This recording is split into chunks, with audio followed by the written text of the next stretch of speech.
ಓ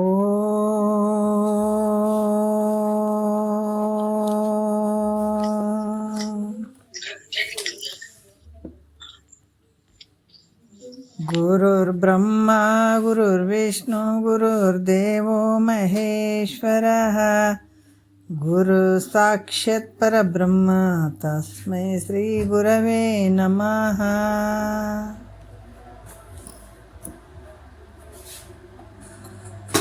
ಧ್ಯಾನ ಮೂಲ ಗುರುಮೂರ್ತಿ ಪೂಜ್ಯ ಮೂಲ ಗುರುಪಾದ ಮಂತ್ರ ಮೂಲ ಗುರುವಾಕ್ಯ ಮುಕ್ತಿ ಮೂಲ ಗುರುಕೃಪಃ.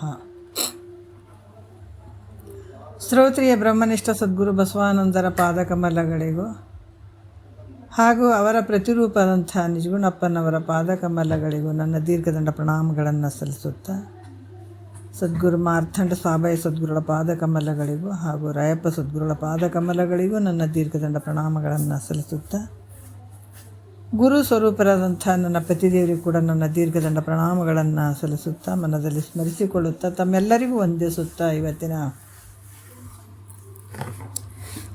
ಜ್ಞಾನ ಪ್ರತಿಪಾದನಾ ಸ್ಥಳದ ಇವತ್ತಿನ ಆಧಾರದ ಕೈವಲ್ಯ ಪದ್ಧತಿ ಒಳಗೆ ಜ್ಞಾನ ಪ್ರತಿಪಾದನಾ ಸ್ಥಳದ 7ನೆಯ ಪದ ಆಧಾರದ ವಿಷಯ.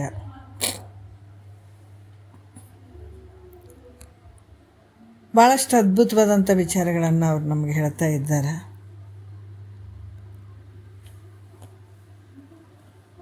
ಈ ಒಂದು ಸನ್ನುತಿ ತನಗೆ ಸಂಪನ್ನವಾದ ಅರಿವಿದು, ನನ್ನಿ ಎಂದು ನಂಬು ಯೋಗಿ. ನೋಡ್ರಿ, ನನ್ನಿ ಎಂದು ನಂಬು ಯೋಗಿ, ನಿನ್ನ ಮುನ್ನಿನ ಜಡ ಭಾವವಂ ನೀಗೂ ನಲಿದಿದು, ನನ್ನಿ ಎಂದು ನಂಬು ಯೋಗಿ ನಿನ್ನ ಅಂತ ಈ ಒಂದು 7ನೆಯ ಒಂದು ಪದದಲ್ಲಿ ಹೇಳ್ತಾ ಬರ್ತಾರೆ ಅವರು. ಶ್ರುತಿಯಿಂದ ಏನಂದರೆ ಈ ಜ್ಞಾನ ಅನ್ನುವಂಥದ್ದು ಮುಕ್ತಿಗೆ ಸಾಧನ ಆಗ್ತದೆ. ಅಂದರೆ ಜ್ಞಾನವೇ ಮುಕ್ತಿಗೆ ಮುಖ್ಯವಾಗಿರುವಂಥ ಸಾಧನ ಅಂತ ಹೇಳಿತು ಹಿಂದಿನ ವಿಚಾರಗಳಲ್ಲಿ ಹೇಳ. ಯಾಕಂದರೆ ಜ್ಞಾನದಿಂದನೇ ಮುಕ್ತಿಯಾಗುವಂಥದ್ದು. ಈ ಜ್ಞಾನ ಏನು ಮಾಡ್ತದಪ್ಪ ನಮಗಂತಂದ್ರೆ, ಇದೇನು ಭ್ರಮೆಯಿಂದ ಕೂತ್ಕೊಂಡಿವಿ, ಇರದೇ ಇರುವಂಥ ಶರೀರ ನಾನು ನಂದು, ಈ ಜಗತ್ತು ಸತ್ಯ ಅದಂತ ತಿಳ್ಕೊಂಡಿದ್ದೀವಿ, ಮಾಡುವಂಥ ಸಂಸಾರ ಎಲ್ಲ ಸತ್ಯ ಅಂತ ತಿಳ್ಕೊಂಡಿದ್ದೀವಿ. ಈ ಒಂದು ಭ್ರಮೆಯನ್ನು ನಾಶ ಮಾಡ್ತದ ಯಾವುದು? ಜ್ಞಾನ. ಯಾಕಂದ್ರೆ ಈ ದೇಹಕ್ಕೆ ಸಾಕ್ಷಿಯಾಗಿರುವಂಥವ್ನು ನಾನು ಬೇರೆಯೇ ಇದ್ದೀನಿ, ಎಲ್ಲವನ್ನು ನಾನು ಅರಿತೀನಿ. ಅಂದರೆ ಚಿದ್ರೂಪಾತ್ಮ, ಸತ್ತು ಚಿತ್ತು ನಿತ್ಯ ಆನಂದ ಪರಿಪೂರ್ಣವಾಗಿರುವಂಥ ಚಿದ್ರೂಪಾತ್ಮನೇ ನಾನು ಇದ್ದೀನಿ. ನನ್ನಿಂದ ಅರಿಸಿಕೊಳ್ಳುವಂಥವೇನದಾವ ಅವೆಲ್ಲ ನಾನಾಗಕ್ಕೆ ಸಾಧ್ಯ ಇಲ್ಲ. ಈ ಅರಿಸಿಕೊಳ್ಳುವಂಥ ದೇಹ ಕೂಡ ನಾನಾಗಂಗಿಲ್ಲ. ಅದಕ್ಕೆ ಈ ರೀತಿ ಅನಾಯಾಸವಾಗಿ, ಅದಕ್ಕೆ ಈ ವಸ್ತು ಹೆಂಗದಂದ್ರೆ, ತಿಳಿದೇ ಇರುವಂಥದ್ದನ್ನು, ಕಾಣದೇ ಇರುವಂಥದ್ದನ್ನು, 6 ಪ್ರಮಾಣಕ್ಕೆ ನಿಲುಕದೇ ಇರುವಂಥ ವಿಷಯವನ್ನು ಸದ್ಗುರುನಾಥ್ ಹೇಳ್ತಾನಲ್ಲ, ಅದಕ್ಕೆ ಜಗತ್ತಿನೊಳಗೆ ಸದ್ಗುರುವಿನ ಕೆಲಸ ದೊಡ್ಡದದು. ಅದಕ್ಕೆಲ್ಲಕ್ಕಿಂತ ದೊಡ್ಡವನು ಯಾರು? ಸದ್ಗುರುನಾಥ. ನ ಗುರುರಧಿಕಮ್ ಅಂತ ಹೇಳಿದ್ದಾರೆ.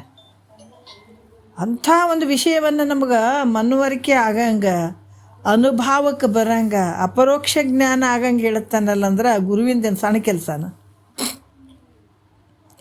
ಅನಾಯಾಸವಾಗಿ ಈ ಜಡವಾದಂಥ ದೇಹ ಭ್ರಮೆ, ಜಡವಾದಂಥ ಇವೇನು ನಮ್ಮ ಶರೀರದೊಳಗೆ ಇರುವಂಥದ್ದು ಇಂದ್ರಿಯಗಳಾಗಿರ್ಬೋದು, ಕರ್ಮೇಂದ್ರಿಯಗಳು, ಜ್ಞಾನೇಂದ್ರಿಯಗಳು, ಅಂತಃಕರಣ, ಇವೆಲ್ಲ ಜಡದಿಂದ ಕೂಡಿದಂಥವು ಅದಾವೆ. ಈ ಜಗತ್ತು ಮಿಥ್ಯೆ ಆಗಿರುವಂಥದ್ದು ಸತ್ಯ ಅಂತ ಒಂದು ಭ್ರಮೆ ನಮಗೆ ಐತೆಲ್ಲ, ಅನಾಯಾಸವಾಗಿ ಸದ್ಗುರುವಿನ ವಾಕ್ಯದಿಂದ ಈ ಜ್ಞಾನದಿಂದ ಏನಾಗ್ತದಪ್ಪ ಅಂತಂದ್ರೆ, ಇವೆಲ್ಲ ಈ ದೇಹ ಭ್ರಮೆ ಅನ್ನುವಂಥದ್ದು, ಜಗತ್ತು ಸತ್ಯ ಅನ್ನುವಂಥ ಭ್ರಮೆಯನ್ನು ನಾಶ ಮಾಡ್ತದೆ. ಈ ಜ್ಞಾನದಲ್ಲಿ ಅಷ್ಟು ತಾಕತ್ತದ. ಅದಕ್ಕೆ ಯಾವ ರೀತಿ ಈ ಸರ್ಪ ಮತ್ತು ರಜ್ಜುವಿಂದು ವಿಚಾರ ಹೇಳ್ತಾರೆ. ಈ ರಜ್ಜುವಿನಲ್ಲಿ ಸರ್ಪದ ಭ್ರಾಂತಿ ಆಗ್ಯದ. ಮತ್ತು ಸರ್ಪ ನಮ್ಗೆ ಹೋಗ್ಬೇಕಾಗಿತ್ತು ಅಂದ್ರೆ ಎದ್ರ ಜ್ಞಾನ ಆಗಬೇಕು? ಹಗ್ಗದ ಜ್ಞಾನ ಆಗಬೇಕಾಗ್ತದೆ. ಆ ಹಗ್ಗದ ಜ್ಞಾನ ಆಯಿತು ಅಂತಂದಾಗ ನಮಗೆ ಸರ್ಪದ ಭ್ರಾಂತಿ ಹೋಗ್ತದೆ. ಅದಕ್ಕೆ ಈ ಜಗತ್ತಿನ ಭ್ರಾಂತಿ ಆಗಿರ್ಬೋದು, ಈ ಶರೀರದ ಭ್ರಾಂತಿ ನಾನು ಅನ್ನುವಂಥದ್ದಾಗಿರ್ಬೋದು, ಈ ಭ್ರಾಂತಿ ಹೋಗ್ಬೇಕಾದ್ರೆ ನಮಗೆ ಯಾವುದರಿಂದ ಹೋಗ್ತದೆ? ಜ್ಞಾನದಿಂದನೇ ನಮಗೆ ಈ ಭ್ರಮೆ ಹೋಗಕ್ಕೆ ಸಾಧ್ಯ. ಅಂತ ಹಲವಾರು ವಿಚಾರಗಳನ್ನು ಹೇಳಿದರು. ಈಗ ಏನು ಹೇಳ್ತಾ ಇದ್ದಾರೆ, ಜ್ಞಾನವು ಸಕಲ ದುಃಖವನ್ನು ನಾಶ ಮಾಡ್ತಾ ಅನ್ನುವಂಥದ್ದಕ್ಕೆ ಕೆಲವು ಉಪಮಾನಗಳನ್ನು ಕೊಡ್ತಾರೆ. ಒಂದನೇ ನುಡಿ ನೋಡೋಣ. ದುರಿತ ಕಾನನ ವಹಿನಿ ಪರಿಭವ ಘನಚಂಡ ಮರುತನ ಅಜ್ಞಾನ ತಿಮಿರ ತರಣಿ ಮಾನಸ ಕುಲಗಿರಿ ವಜ್ರ ಅನುತಾಪ ಸರಸಿಜ ಹಿಮವಿದೆಂಬ. ಆಹಾ, ಸರಸಿಜ ಹಿಮವಿದೆಂಬ ಅಂತ ನಿಮಗೆ ಕೆಲವು ವಿಷಯಗಳು ಬಂದಿದ್ದಾವೆ.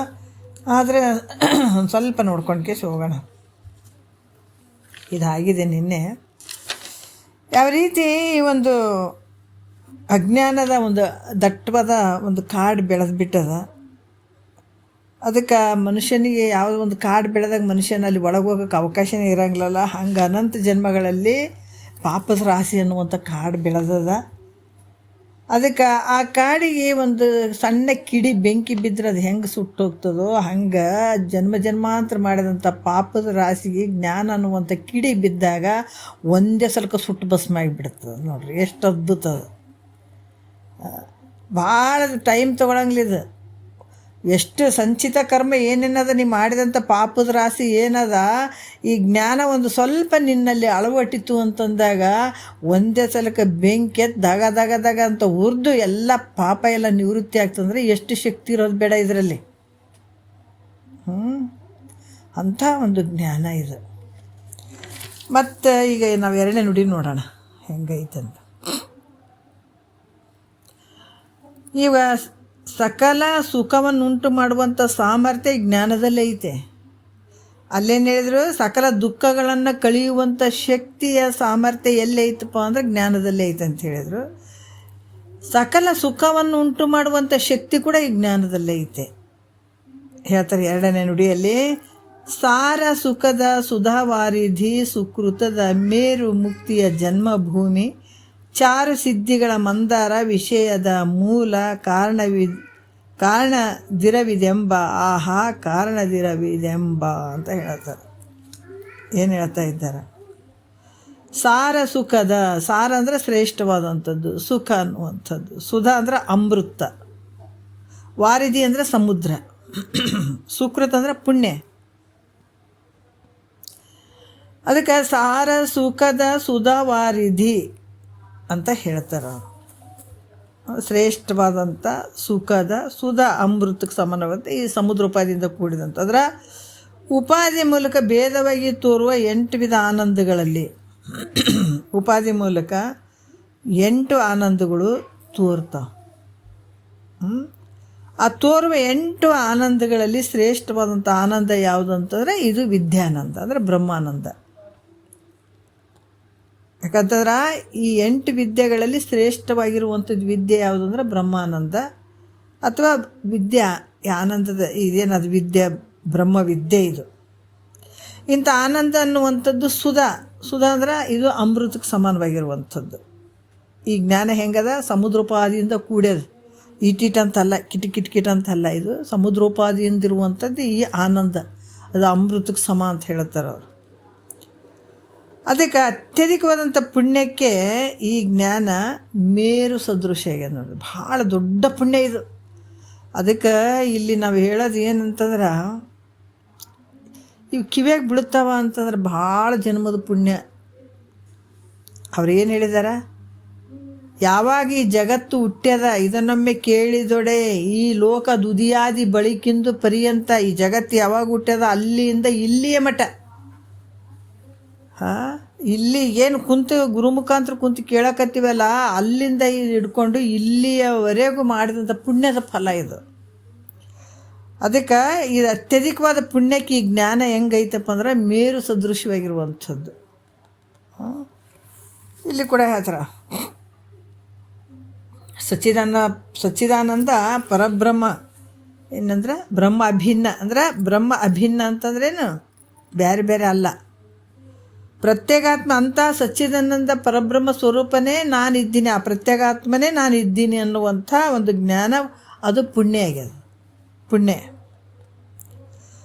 ಯಾಕಂದರೆ ಇದು ಸಾಮಾನ್ಯ. ಅಂತ ಸಚ್ಚಿದಾನಂದ ಪರಬ್ರಹ್ಮ ಸ್ವರೂಪನೇ ನಾನಿದ್ದೀನಿ, ಆ ಪ್ರತ್ಯೇಗಾತ್ಮ ಸ್ವರೂಪನೇ ನಾನಿದ್ದೀನಿ. ಸಚ್ಚಿದಾನಂದ ಪರಬ್ರಹ್ಮ ಸ್ವರೂಪ ಆ ಪ್ರತ್ಯೇಗಾತ್ಮನೇ ನಾನೆಂಬ ಈ ಜ್ಞಾನ ಹೆಂಗೆ ಐತಪ್ಪ ಅಂದ್ರೆ ದೊಡ್ಡ ಪುಣ್ಯ ಇದು. ಇಂಥ ಪುಣ್ಯ ಹಿಂದಕ್ಕೆ ಆಗ್ಯದನ್ನು ಆದ್ರೆ ನಾವು ಯಾರೂ ಇಲ್ಲಿ ಮತ್ತೆ ಊಟಕ್ಕೆ ಆಗ್ತಿರ್ಲಿಲ್ಲ. ಇಂಥ ಪುಣ್ಯ ಹಿಂದೆ ಆಗ್ಯದ ಅಂದ್ರೆ ಆಗಿಲ್ಲ, ಇನ್ನು ಮುಂದೆ ಆಗ್ತದೆ ಅಂದ್ರೆ ಮುಂದೆ ಕೂಡ ಆಗಂಗಿಲ್ಲ. ಯಾಕಂದ್ರೆ ಹಿಂದಕ್ಕೆ ಈ ಪುಣ್ಯ ಘಟಿಸಿತ್ತಂದ್ರೆ ಇಲ್ಲಿ ನಾವು ಈ ಭೂಮಿಗೆ ಬರೋಕ್ಕೆ ಅವಕಾಶನೇ ಇರ್ತಿರ್ಲಿಲ್ಲ, ಅಲ್ಲೇ ಮುಕ್ತರಾಗಿ ಬಿಡ್ತಿದ್ವಿ ಆನಂದವಾಗಿ. ಆವಾಗ ಇಷ್ಟೆಲ್ಲ ಕಷ್ಟನೇ ಪಡೋದು ಬೇಕಾಗಿರಲಿಲ್ಲ ನಾವು. ಇದು ಏನಾದರೂ ಯಾವುದೋ ಒಂದು ಜನ್ಮದಾಗಿದ್ದು ನಮ್ಗೆ ಆಗಿತ್ತು ಅಂತಂದ್ರೆ ಮತ್ತು ಇಷ್ಟು ಜನ್ಮಗಳು ನಮಗೇನು ಬೇಕಾಗಿರಲಿಲ್ಲ. ಮತ್ತು ಈ ಭೂಮಿಗೆ ಬಂದು ಕಣ್ಣು ತೆಗೆದಿದ್ದು ನಮ್ದು ಇದನ್ನು ಇಷ್ಟೆಲ್ಲ ಕಷ್ಟ, ಈ ಶರೀರ ಒತ್ಕೊಂಡು ತಿರುಗಾಡೋದು, ಇವೆಲ್ಲ ಕಷ್ಟಗಳೇ ಇರಲಿಲ್ಲ ನಮ್ಗೆ ಅವಾಗ ಎಂದೋ ಗೊತ್ತಾಗಿದ್ದರೆ. ಅದಕ್ಕೆ ಅದರಿಂದ ಇದು ಹಿಂದಕ್ಕೆ ಆಗಿಲ್ಲ, ಆಗಿದ್ರೆ ನಾವು ಹುಟ್ತಿದ್ದಿಲ್ಲ. ಮತ್ತು ಮುಂದೆ ಆಗ್ತದೇನ್ರಿ? ಮುಂದಾಗಂಗಿಲ್ಲ. ಯಾಕೆ ಆಗಂಗಿಲ್ಲ? ಮುಂದೆ ಜನ್ಮನೇ ಬರೋಂಗಿಲ್ಲ. ಯಾಕಿದು ದೃಢ ಆಗಿಬಿಡ್ತು ನಿನಗೆ, ತೀವ್ರವಾಗಿ ಇದನ್ನು ಪಡ್ಕೊಂಡು ಬಿಟ್ಟೆ ಅಂದ್ರೆ ಮುಂದೆ ನಿನಗೆ ಜನ್ಮನೂ ಬರೋಂಗಿಲ್ಲ. ಹಾಗಾಗಿ ಅದರಿಂದ ಇಂಥ ಪುಣ್ಯ ಮುಂದೆ ಕೂಡ ಆಗಂಗಿಲ್ಲ. ಅದಕ್ಕೆ ಈಗಂತ ಕವಿ ಏನು ಹೇಳ್ತಾರ, ಇದಕ್ಕೆ ಜ್ಞಾನದಿಂದ ಆದಂಥ ಪುಣ್ಯ ಇದ್ರ ಬಗ್ಗೆ ವರ್ಣನೆ ಭಾಳ ಚಂದ ಮಾಡ್ತಾರೆ ಅವರು. ಈ ಜ್ಞಾನದಿಂದ ಆದಂಥ ಪುಣ್ಯದ ಕೆಲಸ ಏನು ಐತಲ್ಲ, ಅದು ಯಾವ ಪುಣ್ಯಗಳಿಗೂ ಸರಿ ಹೋಗಂಗಿಲ್ಲ ನೋಡ್ರಿ. ಅಂಥ ದೊಡ್ಡ ಪುಣ್ಯ ಇದು. ಅದಕ್ಕೆ ವರ ಪುಣ್ಯ ಏನು ಇರ್ತಾವಲ್ಲ, ಬರೀ ಪುಣ್ಯಗಳು ಬೇರೆ, ಇವು ವರ ಪುಣ್ಯ ಶ್ರೇಷ್ಠವಾದಂಥ ಪುಣ್ಯ ಇಲ್ಲಿಗೆ ತಂದು ಹಚ್ಚುತ್ತದೆ. ಈ ಪುಣ್ಯ ಎಲ್ಲಿಗೆ ತಂದು ಹಚ್ತಂದ್ರೆ ಇಲ್ಲಿಗೆ ತಂದು ಹಚ್ತದೆ. ಇದು ಭಾಳ ಶ್ರೇಷ್ಠವಾದಂಥ ಪುಣ್ಯ ಇದು. ಅದಕ್ಕೆ ಇದು ಈ ಸುಕೃತಕ್ಕೆ ಈ ಜ್ಞಾನ ಹೆಂಗದಂದ್ರೆ ಮೇರುವಿನಂತಿರುವಂಥದ್ದು ನೋಡ್ರಿ. ಈ ರೀತಿ ಹೇಳ್ತಾರೆ. ಎಲ್ಲ ಪರ್ವತಗಳಿಗಿಂತ ಮೇರು ಪರ್ವತ ಭಾಳಷ್ಟು ದೊಡ್ಡದು, ಶ್ರೇಷ್ಠವಾಗಿರುವಂಥದ್ದು. ಎಲ್ಲ ಪುಣ್ಯಗಳಿಗಿಂತ ಜ್ಞಾನದ ಪುಣ್ಯ ಅಧಿಕವಾಗಿರುವಂಥದ್ದು. ಎಲ್ಲ ನೋಡಿರಿ, ಪರ್ವತಗಳಿಗಿಂತ ಮೇರು ಪರ್ವತ ಅನ್ನುವಂಥದ್ದು ದೊಡ್ಡದು, ಶ್ರೇಷ್ಠವಾಗಿರುವಂಥದ್ದು. ಎಲ್ಲ ಪುಣ್ಯಗಳಿಗಿಂತ ಈ ಜ್ಞಾನವನ್ನು ಪಡ್ಕೊಳ್ಳುವಂಥದ್ದು ಪುಣ್ಯ ಏನೋ ಇರ್ತದಲ್ಲ, ಎಲ್ಲಕ್ಕಿಂತ ಶ್ರೇಷ್ಠವಾದಂಥ ಪುಣ್ಯ ಇದು. ಅದಕ್ಕೆ ಮೇರು ಅಂದರೆ ದೊಡ್ಡ ಪ್ರಮಾಣದಾಗ ಉಪಮಾನ ಕೊಟ್ಟಿದ್ದಾರೆ ಅವರು. ಮುಕ್ತಿಗೆ ಜನ್ಮ ಏನು, ಇದು ಜ್ಞಾನ ಅನ್ನುವಂಥದ್ದು ಮುಕ್ತಿಗೆ ಈ ಜನ್ಮಭೂಮಿಯಾಗಿರುವಂಥದ್ದು. ಅಂದ್ರೆ ಅತ್ಯಂತ ದುಃಖ ನಿವೃತ್ತಿ, ಪರಮಾನಂದದ ಪ್ರಾಪ್ತಿಯೇ ಮುಕ್ತಿಯಾಗಿರುವಂಥದ್ದು. ಮುಕ್ತಿ ಅಂದರೆ ಏನಂದ್ರೆ ದುಃಖ ನಿವೃತ್ತಿ ಸಂಪೂರ್ಣ, ಅದು ಹೋಗಿಬಿಡ್ಬೇಕದು. ಅತ್ಯಂತ ದುಃಖ ನಿವೃತ್ತಿ, ಪರಮಾನಂದದ ಸ್ಥಿತಿ ಆಗಿಬಿಡುವಂಥದ್ದು. ಇದಕ್ಕೆ ಮುಕ್ತಿ ಅನ್ನುವಂಥ. ಮುಕ್ತಿ ಅಂದ್ರೆ ಅದೊಂದು ವಸ್ತು ಏನೂ ಅಲ್ಲ. ಮತ್ತು ಸ್ವಸ್ವರೂಪದ ಸ್ಥಿತಿ ಅಂತಿರುವಂಥದ್ದೇ ಮುಕ್ತಿ. ಮುಕ್ತಿ ಅಂತಂದ್ರೆ ಏನಂದ್ರೆ ನಾವು ಸ್ವಸ್ವರೂಪದಿಂದ ಇರುವಂಥದ್ದು. ಅಲ್ಲೇನಿಲ್ಲ ಅಹಂಕಾರ ಇಲ್ಲ, ಮಮಕಾರ ಇಲ್ಲ, ಅದು ಇಲ್ಲ, ಇದಿಲ್ಲ. ಭಾಳ ಅದ್ಭುತ ಅದು, ಭಾಳ ಅದ್ಭುತ ಅದು. ಅದಕ್ಕೆ ಈ ರೀತಿಯಾಗಿ ಶಂಕರಾಚಾರ್ಯರು ಕೂಡ ಭಾಳಷ್ಟು ವಿಷಯಗಳನ್ನು ಹೇಳಿದ್ದಾರೆ. ಈ ಜನ್ಮಭೂಮಿ ಯಾಕಂತಂದ್ರೆ ಈ ಜ್ಞಾನ ಅನ್ನುವಂಥದ್ದು ಮುಕ್ತಿಗೆ ಜನ್ಮಭೂಮಿ ಆಗ್ಯದ. ಈ ಜ್ಞಾನ ಅಣಿಮಾದಿ ಸಕಲ ಸಿದ್ಧಿಗಳಿಗೆ ಕಲ್ಪವೃಕ್ಷ ಪ್ರಾಯ ಆಗ್ಯದ ಅಂತ ಹೇಳ್ತಾರೆ ನೋಡ್ರಿ. ಅದಕ್ಕೆ ನೋಡ್ರಿ, ಒಂದೊಂದು ಸಿದ್ಧಿ ಪಡ್ಕೊಳ್ಳೋದಕ್ಕೆ ಎಲ್ಲೆಲ್ಲ ಹೋಗಿ ಏಟಿಟ ಕಷ್ಟಪಡ್ತಾರೆ, ಹೌದಿಲ್ಲ? ಆದ್ರೆ ಈ ಅಷ್ಟ ಸಿದ್ಧಿಗಳು ಕೂಡ ಈ ಜ್ಞಾನದಲ್ಲಿ ಅಡಗಿದಾವೆ. ಯಾರು ಈ ಜ್ಞಾನವನ್ನು ಪಡ್ಕೊಳ್ಳೋಕೆ ಪ್ರಯತ್ನ ಪಡ್ಕೋತಾರ ಅಷ್ಟ ಸಿದ್ಧಿಗಳು ಅವ್ರ ಬಲ್ಲಿ ಬಂದುಬಿಡ್ತಾವೆ. ಭಾಳ ಕಷ್ಟ ಐತೇನ್ರಿ ಇದು? ಸಿದ್ಧಿ ಮಾಡ್ಕೊಳಕ್ಕೆ ಏನಾರು ಭಾಳ ಐತೇನು ಕಷ್ಟ? ಏನಿಲ್ಲ ನೋಡ್ರಿ, ಸುಮ್ಮ ಕುಂತು ಕೇಳ್ಬೇಕು ಗುರುಮುಖ. ಶ್ರದ್ಧೆ ಒಂದು ಇಡಬೇಕು ನೋಡು.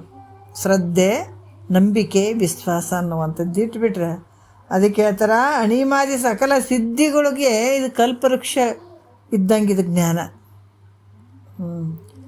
ಯಾಕಂದರೆ ಕಲ್ಪವೃಕ್ಷ ಅಂದರೆ ಏನು? ಬೇಡಿದ ವಸ್ತುಗಳನ್ನು ಕೊಡ್ತದೆ, ಅದಕ್ಕೆ ಕಲ್ಪವೃಕ್ಷ ಅಂತ ಹೇಳ್ತೀವಿ. ಹಾಗೆ ಈ ಜ್ಞಾನಕ್ಕೆ ನೀನು ಬಂದಿ ಅಂದರೆ ಅದಕ್ಕೆ ನಮ್ಗೆ ಗೊತ್ತದೆ. ಜಗತ್ತಿನೊಳಗೆ ಎಷ್ಟೋ ಜನ, ಎಷ್ಟೋ ಊರುಗಳು ಕಾಣ್ತಾವೆ, ದೇಶಗಳು ಕಾಣ್ತಾವೆ, ಎಲ್ಲ ತಾಲೂಕುಗಳು ಕಾಣ್ತಾವೆ, ಡಿಸ್ಟಿಕ್ ಕಾಣ್ತಾವೆ, ರಾಜ್ಯಗಳು ಕಾಣ್ತಾವೆ, ದೇಶ ಕಾಣ್ತಾವೆ, ಎಲ್ಲಷ್ಟು ಕಾಣ್ತಾವೆ. ಆದ್ರೆ ಯಾರು ಇದು ಎಲ್ಲೋ ಒಬ್ರಿಬ್ಬರಷ್ಟೇ, ಇದೆಲ್ಲರೂ ಮಾಡ್ಕೊಳ್ತಾರಂತ ಇಲ್ಲಿದೆ. ಊರಿಗೊಬ್ಬ, ಡಿಸ್ಟಿಕ್ ಒಬ್ಬ DC ಹೆಂಗಿರ್ತಾನ, ಅದ್ರಂಗೆ ಒಂದೊಂದು ಡಿಸ್ಟಿಕ್ ಒಬ್ಬೊಬ್ಬರೇ, ಒಂದೊಂದು ಊರಿಗೆ ಒಬ್ಬೊಬ್ಬರೇ ಅಧಿಕಾರಿಗಳು ಅಂತಂದರೂ ತಪ್ಪಲ್ಲ ಅಂತಿದ್ರು ಮಹಾತ್ಮರು. ಅದಕ್ಕೆ ಇಲ್ಲಿ ಕೂಡ ಏನು ಹೇಳ್ತಾರ, ಈ ಒಂದು ಎಲ್ಲ ಸಕಲ ಸಿದ್ಧಿಗಳು ಏನು ಬೇಡದಂಥದ್ದು ಕೊಡುವಂಥ ಒಂದು ಈ ಜ್ಞಾನ ಹೆಂಗದ, ಸಕಲ ಸಿದ್ಧಿಗಳನ್ನು ಕೊಡ್ತದೆ ನೋಡ್ರಿ. ಏನು ನೀವು ಅಂದ್ಕೊಂಡದ್ದು ಅಷ್ಟು ಅಷ್ಟು ಇರ್ತದೆ. ಅದಕ್ಕೆ ಮಹಾತ್ಮರ ಹತ್ರ ಸಿದ್ಧಾರೂಢರ ಹತ್ರ ಸಿದ್ಧಿಗಳು ಕಾಲು ಕೆಳಗೆ ಬಿದ್ದು ಒದ್ದಾಡ್ತಿದ್ವು. ಮಹಾತ್ಮರ ಹತ್ರ ಕಾಲು ಕೆಳಗೆ ಬಿದ್ದು ಒದ್ದಾಡ್ತಾವೆ. ಅವ್ರು ಬಳಸ್ಕೋತಾರೆ ಅಂದರೆ ಬಳಸ್ಕೊಳಂಗಿಲ್ಲ. ಕೆಲವೊಂದು ಸಂದರ್ಭದಲ್ಲಿ ಅಷ್ಟು ಮೀರಿ ಅವ್ರಿಗೆ ತೊಂದರೆ ಕೊಡಕತ್ತಿದ್ರು ಅಂದ್ರೆ ಆ ಸಂದರ್ಭದಲ್ಲಿ ಅವ್ರಿಗೆ ಗೊತ್ತಿರದೇ ಇರುವಂಥ ಕೆಲವು ವಿಷಯಗಳು ಬಂದುಬಿಟ್ಟು ಅಂತಂದ್ರೆ ಭಾಳಷ್ಟು ಕಷ್ಟ ಆಗ್ತದೆ ಯಾರಿಗೆ, ಅಂಥ ಒಂದು ತೊಂದರೆ ಕೊಟ್ಟಂಥ ವ್ಯಕ್ತಿಗೆ. ಯಾಕಂದ್ರೆ ಅಷ್ಟು ಸಿದ್ಧಿಗಳು ಅವ್ರ ಹತ್ರ ಇರ್ತಾವೆ. ಆ ಜ್ಞಾನದಲ್ಲೇ ಅಷ್ಟು ಸಿದ್ಧಿಗಳು ಅದಾವ ಅಂತಂದಾಗ ಎಷ್ಟು ಒಂದು ಶಕ್ತಿ ಇರೋದು ಬೇಡ. ಅದಕ್ಕೆ ಇಲ್ಲಿ ಕೂಡ ಹೇಳ್ತಾರ, ಈ ಜ್ಞಾನದಿಂದನೇ ಸಿದ್ಧಿ ಆಗ್ತದೆ. ಎಷ್ಟು ಸುಲಭ ಐತೆ ನೋಡ್ರಿ. ಇಲ್ಲಿ ಜ್ಞಾನದಿಂದ ಏನಾಗ್ತದ, ಜ್ಞಾನಿ ಹೆಂಗಾಗ್ತಂದ್ರೆ ಈಶ್ವರ ಆಗಿಬಿಡ್ತಾನೆ. ಇಲ್ಲಿ ಈ ಜ್ಞಾನದಿಂದನೇ ಏನಾಗ್ತಾನತ, ಈಶ್ವರನಾಗ್ತಾನೆ. ಅದರಿಂದ ಈಶ್ವರನ ಸಂಬಂಧಿಗಳಾದಂಥ ಏನು ಅಣಿಮಾದಿ ಈ ಸಿದ್ಧಿಗಳೇನದವ ಅವನ್ನೆಲ್ಲ ಪ್ರಾಪ್ತಿ ಆಗ್ತಾವತ್ತಗೆ. ಇದು ಕೂಡ ದಕ್ಷಿಣಾಮೂರ್ತಿಯ ಒಂದು ಸ್ತೋತ್ರದ 10ನೇ ಶ್ಲೋಕದಲ್ಲಿ ಹೇಳ್ಯಾರ ಅಂತ ಹೇಳ್ತಾರೆ. ಮತ್ತು ಅದಕ್ಕೆ ನಿಜಗುಂಡ್ರೆ ಪ್ರತಿಯೊಂದು ವಿಚಾರಕ್ಕೆ ಅಲ್ಲಿ ಏನು ಕೊಟ್ಟಿದ್ದಾರೆ, ಪ್ರಮಾಣಗಳನ್ನು ಕೊಟ್ಟಿದ್ದಾರೆ. ಮತ್ತು ಕಿದಿ ಹಂಗಾಯ್ತ್ರಿ ಕದ ಹಂಗಾಯ್ತ್ರಿ ಅಂತ ಶಿಷ್ಯರುಗಳು ಕೇಳಬಾರ್ದು. ಕೇಳಿದ್ರೆ ಮತ್ತೆ ನಾವು ಹೇಳಲಿಲ್ಲ ಅಂದ್ರೆ ಮತ್ತು ನಿಜಗುಂಡ್ರೆ ಸುಮ್ಮನೆ ಕೈ ಗಂಟೆ ಹಾಕ್ಕೊಂಡು ಹೇಳಕತ್ತಾರ ಅಂತ ಅನ್ನಿಸ್ಬಾರ್ದು. ಅನಿಸಿಬಿಟ್ಟು ಮತ್ತೆ ಇದರಿಂದ ವಿಮುಖ ಆಗಬಾರ್ದು ಅವರು. ಎಂಥ ಕರುಣಾಮಯಿ ಗುರುನಾಥನ ಬಲ್ಲಿ ನೋಡ್ರಿ, ಅಷ್ಟು ಕರುಣೆಯಿಂದ. ಅದಕ್ಕೆ ನಮ್ಮಲ್ಲಿ ಯಾರ ಬಲ್ಲಿ ಸಂಶಯ ಬರಬಾರ್ದು. ಪ್ರಮಾಣ ಕೊಟ್ಟು ಹೇಳ್ತಾ ಇದ್ದೀನಿ, ಸ್ವಂತ ನಾ ಹೇಳಕತ್ತಿಲ್ಲ. ಅದಕ್ಕೆ ಇದನ್ನು ನಂಬ್ರಪ್ಪ, ನಂಬಿ ಈ ಭಾವಬಂಧನದಿಂದ ಪಾರಾಗ್ರಿ. ಈ ಮನುಷ್ಯ ಜನ್ಮ ಬರುವಂಥದ್ದು ಅಪರೂಪ, ಅದಕ್ಕೆ ಇದನ್ನು ಹಾಳು ಮಾಡ್ಕೋಬೇಡ್ರಪ್ಪ ಅಂತ ಕರುಣೆ ತುಂಬಿದ ಒಂದು ವಾಕ್ಯಗಳು ಹೇಳಿದ್ದಾರೆ ಅವರು. ಅದಕ್ಕೆ ಅದರಿಂದ ಸಿದ್ಧಿಗಳು ಉಂಟು ಸಿದ್ಧಿಗಳನ್ನು ಉಂಟು ಮಾಡುವಂಥದ್ರಲ್ಲಿ ಈ ಜ್ಞಾನವು ಕಲ್ಪವೃಕ್ಷದಂಗೆ ಐತೆ ಅಂತ ಹೇಳ್ತಾರೆ ಅವರು. ಅಂಥ ಸಿದ್ಧಿಗಳು. ಅದಕ್ಕೆ ಕೆಲವ್ರು ನೋಡ್ಬೇಕು ಇಲ್ರಿ, ಗುರುಗಳ ಒಂದು ಕಣ್ಣಿನ ಒಂದು ನೋಟ, ಅದಕ್ಕೆ ಕರುಣಾರಸದ ಕೋಡಿ ವರಿವ ಕಟಾಕ್ಷದ ಪರತತ್ವ ಅರುಪುವ ಆಲಾಪದ ವರಪುಣ್ಯಮಯ ಶರೀರದ ನಿರಾಭಾರಿ ಸದ್ಗುರು ವಿರಲೆನ್ನ ಮಾನಸದಲ್ಲಿದೆ. ಅವ್ರು ನೋಡ್ರಿ, ಅವ್ರ ಬಲ್ಲಿ ಬರೀ ಬಾಯಲ್ಲಿ ಏನಾರ ಆಗ್ತದೆ ಬಿಡಪ್ಪ, ಈ ಕೆಲಸ ಆಗ್ತದೆ ಬಿಡ ಅಂದ್ರೆ ಆಗಿಬಿಟ್ಟಿರ್ತಾವೆ. ಬರೀ ಈ ಕುಡಿ ಗಣ್ಣಿನ ನೋಟದಿಂದ ನೋಡಿದಾಗ ಆ ಶಿಷ್ಯನಲ್ಲಿ ನೋಡ್ರಿ, ಶಂಕರಾಚಾರ್ಯರದ ಕೆಲವು ವಿಷಯ ಅದಾವ. ಅವಾಗ ಆಗ್ಯದ್ರಿ, ಈಗ ಅಂತಲ್ಲ. ನಮ್ಮ ಬಲ್ಲಿ ತಾಕತ್ತಿದ್ದು ಮನಸ್ಸು ಶುದ್ಧವಾಗಿ ಇಟ್ಕೊಂಡು ಅಂತಕಂಡೆ ಶುದ್ಧವಾಗಿಟ್ಟಾಗ ಅವಾಗ ಆದಂಥ ಒಂದು ಅನುಭವಗಳು ನಮಗೆ ಇವಾಗೂ ಆಗ್ತವೆ, ಇಲ್ಲಂತಿಲ್ಲ. ಅವಾಗ ಅವ್ರು ಹಂಗಿದ್ದರಿ ಹಂಗಾಗಿದ್ವು, ಇವಾಗ ನಾವು ಇಲ್ಲ ನಮಗೆ ಆಗಂಗಿಲ್ಲ ಅಂತಲ್ಲ. ಹೌದು, ನಾವು ಇರಬೇಕಂದ್ರೆ ಅವ್ರ ಥರ ಭಾವಗಳು ಅಂತಕಂಡು ಶುದ್ಧ ಇಟ್ಕೊಂಡು ಇದನ್ನು ಹೋದಾಗ ಮಾಡ್ಕೊತ ಹೋದಾಗ ಅವ್ರಂಗೆ ನಮಗೂ ಅನುಭವ ಆಗ್ತವೆ, ಇಲ್ಲ ಅಂತಿಲ್ಲ. ಶಂಕರಾಚಾರ್ಯರು ಪಾಠ ಮಾಡ್ತಿದ್ರು, ಹೌದು ನೋಡ್ರಿ. ಯಾಕಂತಂದ್ರೆ ಪಾಠ ಮಾಡಬೇಕಾದಾಗ ಕೆಲವರೆಲ್ಲ ನಾನಾ ರೀತಿಯಿಂದ ನೋಡ್ರಿ ಆ ಶಿಷ್ಯರುಗಳಿಗೆ ಭಾಳ ಪ್ರೀತಿ ಮಾಡ್ತಾನೆ. ಒಬ್ಬ ಶಿಷ್ಯ ಅಂತೂ ಏನು ಮಾಡ್ತಿದ್ದಂದ್ರೆ ಬರೇ ಗುರುಗಳು ಅವ್ರಿಗೆ ನೀರು ಕೊಡೋದು, ಅದು ಅವ್ರದ್ದು ಇದ್ದಲ್ಲಿರುವಂಥ ಬರೀ ಅವ್ರ ಸೇವೆಯನ್ನು ಮಾಡ್ತಿದ್ದ, ಬಟ್ಟೆ ತೊಳ್ಕೊಂಬರೋದು, ಇದೇ ರೀತಿಯಿಂದ ಸೇವೆ ಮಾಡ್ತಿದ್ದಾತ. ಇವರೆಲ್ಲ ಭಾಳಷ್ಟು ಓದೋರು. ಗುರುಗಳು ಹೇಳ್ಯಾರ ಇದನ್ನು ಓದ್ಕೋಬೇಕಂತ ಬಾಯಾಟ ಮಾಡೋದು ಹೇಳೋದು. ಆತ ಬರೀ ಗುರು ಸೇವೆ ಮಾತ್ರ ಭಾಳ ಶ್ರದ್ಧೆಯಿಂದ ಮಾಡ್ತಿದ್ದ. ಅದಕ್ಕೇನು ಗೊತ್ತಿರಲಿಲ್ಲ. ಆದರೆ ಇವರೆಲ್ಲ ನಗ್ತಿದ್ರು, ನಾವಿಷ್ಟು ಓದ್ತೀವಿ, ಸ್ಟಡಿ ಮಾಡ್ತೀವಿ, ಗುರುಗಳು ಹೇಳಿದ್ದನ್ನು ಓದ್ಕೊಳ್ತಾ ಇದ್ದೀವಿ ಅಂತ ಅವ್ರು ಅನ್ಕೋತಿದ್ರು. ಇವ್ರು ನೋಡಿ ನಗ್ತಿದ್ರು, ನಾವಿಷ್ಟು ಓದ್ಕೋತೀವಿ, ಅವನು ಏನು ಓದ್ಕೊಳಂಗಿಲ್ಲ ಅಂತೇಳಿ. ಆದರೂ ಗುರುಗಳು ಅವನ ಮೇಲೆ ಭಾಳ ಜೀವಿದ್ರು. ಎಲ್ಲೋ ಅವರು ಈ ಗಂಗಾ ನದಿ ಇದಕ್ಕೆ ಬಟ್ಟೆ ತೊಳಿಲಿಕ್ಕೆ ಹೋಗಿದ್ರು ಗುರುಗಳದು, ಟೈಮ್ ಆಗಿತ್ತು. ಆವಾಗ ಇವ್ರು ಏನು ಹೇಳಿದರು, ಇನ್ನೂ ಬರಲಿಲ್ಲಲ್ಲ ಅಂತ ಕ್ಲಾಸು ಸ್ವಲ್ಪ ಹೆಚ್ಚು ಕಮ್ಮಿ ಮಾಡ್ತಿದ್ರು. ಅವ್ರು ಬಂದ ಮೇಲೆ ಹೇಳಬೇಕು ಅಂತ ಹೇಳಿಬಿಟ್ಟು ಸ್ವಲ್ಪ ಇದು ಮಾಡ್ತಿದ್ರು. ಸ್ವಲ್ಪ ಲೇಟ್ ಆಯಿತು. ಇಲ್ಲಿಂದನೇ ಗಿರಿ ಅಂತ ಹೊಸರಿದಾಗ ಅಲ್ಲಿ ಕೂತ್ಕೊಂಡಂಥ ಬಟ್ಟೆ ಒಗಿತಾ ಇರುವಂಥ ವ್ಯಕ್ತಿಗೆ ಆ ಒಂದು ಧ್ವನಿ ನೋಡ್ರಿ, ಆ ಮನಸ್ಸಿನಲ್ಲಿ ಆ ಹೃದಯಕ್ಕೆ ಟಚ್ ಆಯಿತು. ಬಂದೆ ಗುರುಗಳೇ ಅಂತ ಹೇಳ್ಬಿಟ್ಟು ಆ ಬಟ್ಟೆಯನ್ನು ಬಿಟ್ಟು ಹಂಗನೆ ಬಂದು ನಿಂತರು. ಗುರುಗಳೇ ಅಂದರು, ಎಲ್ಲಿ ಹೋಗಿದ್ದು ಅಂದರು. ನದಿಗೆ ಹೋಗಿದ್ದೆ ಗುರುಗಳೇ ಬಟ್ಟೆ ತೊಳಿಲಿಕ್ಕೆ. ಅಂದಗಳೇ ಬಾ ಇವತ್ತ ಈ ಪೀಠದ ಮೇಲೆ ಕೂತ್ಕೋ, ಇವತ್ತು ನೀನೇ ಕ್ಲಾಸ್ ಮಾಡು. ಅವ್ರು ಯಾಕಂದರೆ ಶಿಷ್ಯರುಗಳು ನಕ್ಕಿದ್ರು. ಅಂಥ ಶಿಷ್ಯ ಬರಲ್ತಾನೆ ಹೇಳ್ತಾನೆ, ಅವ್ನಿಗೆ ಏನು ಗೊತ್ತದ ಅಂತಾತ ಇದು ಮಾಡ್ತಾನೆ ಅಂತೇಳ್ಬಿಟ್ಟು ಸ್ವಲ್ಪ ಮಾತಾಡೋದು ಕೇಳ್ಕೊಂಡಿದ್ರು ಗುರುಗಳು. ಆವಾಗ ಇವತ್ತು ಕ್ಲಾಸ್ ನೀನೇ ಹೇಳೋ ಅಂತಂದ್ರು ಅವರು. ಎಲ್ಲರೂ ನಗ್ತಾ ಇದ್ರು ಜನ. ಇವರು ಕೂಡ ಅಂದರೆ ಯಾಕಂದ್ರೆ ಅವ ಎಂದೂ ಓದಿದ ಗುರುಗಳು ಹೇಳಿದಂಗೆ ಆತ ಮನನಾದ ಮಾಡಿಕೊಂಡು ಅದನ್ನು ಓದ್ಕೊಂಡು ಮಾಡಿದ ಇರಲಿಲ್ಲ ಆತ. ಆವಾಗ ಗುರುಗಳೇ ನಾನು ಹೇಳಬೇಕಾ ಅಂದ್ರೆ, ಹೌದು ನೀ ಖಂಡಿತ ಹೇಳ್ತಿದ್ದಿ, ಹೇಳ ಆ ಪೀಠದ ಮೇಲೆ ಕೂತ್ಕೊಂಡು ಅಂತಂದ್ರೆ. ಯಾಕೆ ಗುರುವಿನ ಬಳಿ ಎಷ್ಟು ಶಕ್ತಿ ಅದ, ಅದು ಭಾಳ ದೊಡ್ಡ ಶಕ್ತಿ. ಆವಾಗ ಅನುಭವಕ್ಕೆ ಬಂದಿಲ್ಲ. ವಿವೇಕಾನಂದ್ರಿಗೆ ಮಾತ್ರ ರಾಮಕೃಷ್ಣ ಪರಮಹಂಸರದ ಅನುಭವಕ್ಕೆ ಬಂದರೆ ಈಗಿಲ್ಲ ಅಂತಲ್ಲ. ನಮ್ಮ ದಾರಿ ಶುದ್ಧಿತ್ತು, ಅಂತಃಕರಣ ಶುದ್ಧಿತ್ತು ಅಂದಾಗ ಎಲ್ಲ ಅನುಭವಗಳು ನಮಗೆ ಬರ್ತಾವ. ಆವಾಗ ಕೂತ್ಕೊಂಡು ಕ್ಲಾಸ್ ಹೇಳೋ ಅಂದರು. ಗುರು ಅಪ್ಪಣೆ ಅಂತ ಹೇಳ್ಬಿಟ್ಟು ಹೋಗಿ ಪೀಠದ ಮೇಲೆ ಕೂತ್ಕೊಂಡ 1 ತಾಸು ಪ್ರವಚನ ಹೇಳಿದ್ರೆ, ಅಷ್ಟು ಅದ್ಭುತವಾದಂಥ ಪ್ರವಚನ ಹೇಳಿದ್ರಂಥವ್ರು. ಶಂಕರಾಚಾರ್ಯರು ಹೇಳಿದ ತಕ್ಷಣ ಹಂಗೆ ಕುಂತು ಹೇಳಿದ್ರಂಥ ಗಿರಿ ಅನ್ನೋರು. ಹೇಳುವಂಥ ಉದ್ದೇಶ ಏನು ಅಂತಂದ್ರೆ, ಅದಕ್ಕೆ ನೀನು ಒಲಿದರೆ ಕೊರಡು ಕೊನರುವುದಯ್ಯ, ನೀನು ಒಲಿದರೆ ಬರಡು ಎನ್ನುವುದಯ್ಯ, ನೀನು ಒಲಿದರೆ ವಿಷವೂ ಅಮೃತವುದಯ್ಯ. ಎಂಥ ಒಂದು ಅದ್ಭುತವಾಗಿ ಹೇಳ್ತಾರೆ. 1 ತಾಸು ಪ್ರವಚನ ಮಾಡಿದ್ರಂತ. ಹಾಗಾಗಿ ಇಲ್ಲಿ ಗುರುವಿಂದು ಕೂಡ ಭಾಳಷ್ಟು ಶ್ರೇಷ್ಠವಾಗಿರುವಂಥದ್ದು ಇರ್ತದೆ. ಮತ್ತು ಇಲ್ಲಿ ಹೇಳ್ತಾರೆ, ಯಾಕಂತಂದ್ರೆ ಈ ಒಂದು ಜ್ಞಾನವನ್ನು ಪಡ್ಕೊಳ್ಳುವಂಥದ್ದು ಬಹಳ ಮುಖ್ಯವಾಗಿರ್ತದೆ. ಅದರಿಂದ ಈ ಜ್ಞಾನಕ್ಕೆ ಈ ಅಣಿಮಾದಿ ಸಕಲ ಸಿದ್ಧಿಗಳು ಏನದ ಇವೆಲ್ಲ ಕಲ್ಪವೃಕ್ಷ ಪ್ರಾಯವಾಗಿರುವಂಥದ್ದು. ಬೇಡಿದ್ದನ್ನು ಕೊಡ್ತಾವೆ, ಬೇಡಿದ್ದ ನೀನು ಏನಂತ ಅದನ್ನು ಕೊಡುವಂಥ ಶಕ್ತಿ ಜ್ಞಾನದಾಗ ಅದ. ಅದಕ್ಕೆ ಇಲ್ಲಿ ಕೂಡ ಜ್ಞಾನಿ ಹೆಂಗದನ ಇದನ್ನು ತಿಳ್ಕೊಂಡು ಈಶ್ವರನೇ ಆಗಿಬಿಡ್ತಾನೆ. ಅದಕ್ಕೆ ಪರಮಾತ್ಮನನ್ನು ತಿಳ್ಕೊಳಕ್ಕೋದ ಬೇರೆ ಏನೂ ಆಗಂಗಿಲ್ಲ, ಪರಮಾತ್ಮನೇ ಆಗ್ತಾನೆ. ಎಷ್ಟು ಶಕ್ತಿ ಇರ್ಬೋದು ನೋಡ್ರಿ. ಅದರಿಂದ ಈಶ್ವರನ ಏನು ಇವೆಲ್ಲ ಅಣಿಮಾದಿ ಸಿದ್ಧಿಗಳೆಲ್ಲ ಪ್ರಾಪ್ತ ಆಗ್ತಾವ ಅಂತ ಇದನ್ನು ದಕ್ಷಿಣಾಮೂರ್ತಿ ಸ್ತೋತ್ರದ 10ನೇ ಶ್ಲೋಕದಲ್ಲಿ ಹೇಳಿದಂಥ ವಿಚಾರ ನಾ ಹೇಳ್ತೀನಿ ಅಂತ ನಿಜಗೊಂಡ್ರಲ್ಲಿ ಪ್ರಮಾಣ ಕೊಟ್ಟು ಹೇಳ್ತಾರೆ ಅವರು. ಅದಕ್ಕೆ ಸಿದ್ಧಿಗಳನ್ನು ಉಂಟು ಮಾಡುವಂಥದ್ರಲ್ಲಿ ಈ ಜ್ಞಾನ ಕಲ್ಪವೃಕ್ಷ ಆಗಿರುವಂಥದ್ದು. ಮತ್ತು ಯಾವ ರೀತಿ ಈ ಜಗತ್ತು, ಇಂದ್ರಿಯಗಳು, ಈ ಶರೀರ ಆಗಿರ್ಬೋದು, ಪ್ರತಿಯೊಂದು ವಿಷಯಗಳಿಗೆ ಇದು ಏನಂದ್ರೆ ತಿಳಿಯುವಂಥ ಶಕ್ತಿ ಇದಕ್ಕೈತೆ. ಎಲ್ಲ ನಿನ್ನಿಂದನೇ ಅರಿಸಿಕೊಳ್ತಾವೆಲ್ಲ ಹೊರತಾಗಿ, ಆದರೆ ನಿನ್ನನ್ನು ಅರಿಯುವಂಥದ್ದು ಯಾವುದೂ ಇಲ್ಲ. ಅದಕ್ಕೆ ದೃಕ್ರೂಪ ಅರಿವಿನಲ್ಲಿ ದೃಶ್ಯ ರೂಪವೆಂಗದ ಕಲ್ಪಿತ ಆಗ್ಯದ. ನೀನು ದೃಕ್ ಅಂದರೆ ನೋಡುವಂಥವನು, ಎಲ್ಲವನ್ನು ತಿಳ್ಕೊಳ್ಳುವಂಥವ್ನು, ನಿನಗೆ ತಿಳಿಯುವಂಥದ್ದು ಮತ್ತು ಜಗತ್ತಿನೊಳಗೆ ಏನೂ ಇಲ್ಲ, ಆ ಕಡೆ ಹೋಗುವಂಥದ್ದು ಏನಿಲ್ಲ. ಅದಕ್ಕೆ ಎಲ್ಲ ದೇವಸ್ಥಾನದಾಗ ನೋಡ್ರಿ ನಮಸ್ಕಾರ ಮಾಡಿ ಹಿಂಬರ್ಕಿಲ್ಲ ಬರ್ತಾರೆ. ಯಾಕಂದ್ರೆ ಮತ್ತು ಆ ಕಡೆ ಮುಂದೆ ದಾರಿನೇ ಇಲ್ಲ ಹೋಗೋಕೆ, ಎಲ್ಲೂ ಹೋಗ್ತಾನೆ, ಅಲ್ಲಿಗೆ ಮುಗೀತು, ಸ್ಟಾಪ್ ಅದು. ಅದಕ್ಕೆ ಎಲ್ಲ ವೇದ ಉಪನಿಷತ್ತುಗಳು ಇವೆಲ್ಲ ಬಂದಾವ ಅಂತಂದ್ರೂ ಕೂಡ ಎಲ್ಲಿ ತನಕ ತೋರಿಸ್ತಾವೆ, ಹಿಂಗೆ ಕೈ ಮಾಡಿ ಹಿಂಗೆ ಬೊಳ್ಳು ಮಾಡಿ ಅಲ್ಲಿ ಅದನ್ನು ನೋಡಿ ಪರಮಾತ್ಮ ಅಂತ ತೋರಿಸಿ ಹಿಂದಕ್ಕೆ ಬರ್ತಾವೆ. ಓಸು ಮುಂದಕ್ಕೆ ಹೋಗಂಗಿಲ್ಲ ಅವು, ನಿನಗೆ ತೋರ್ಸಕ್ಕೆ ಬಂದಾವಲ್ಲ ಇವೆಲ್ಲ ಹಿಂಗೆ ತೋರಿಸ್ತಾವೆ, ಅಲ್ಲಿ ಇದನ್ನು ನೋಡುವಂತೆ ಹಿಂದಕ್ಕೆ ಹೋಗ್ತಾವೆ. ಹಾಗಾಗಿ ಇಲ್ಲಿ ದೃಕ್ರೂಪ ಅರಿವಿನಲ್ಲಿ ದೃಶ್ಯ ರೂಪ ಹೆಂಗೈತಪ್ಪ ಅಂದ್ರೆ ಕಲ್ಪಿತ ಆಗ್ಯದ. ಅದರಿಂದ ಜಡವಾಗಿ ಕೂಡಿರುವಂಥ ದೃಶ್ಯವಾಗಿರುವಂಥ ವಿಷಯಗಳಿಗೆ ಅರಿವು ಹೆಂಗಂದ್ರೆ ದೃಕ್ಕು ಆಗಿರುವಂಥದ್ದು, ಅಧಿಷ್ಠಾನವಾಗಿರುವಂಥದ್ದು. ಈ ದೃಶ್ಯವಾದಂಥ ಪ್ರಪಂಚಕ್ಕೆಲ್ಲಷ್ಟಕ್ಕೂ ಅಧಿಷ್ಠಾನವಾಗಿರುವಂಥದ್ದು ನಿನ್ನ ಅರಿವು, ನಿನ್ನ ಸ್ವರೂಪನೇ.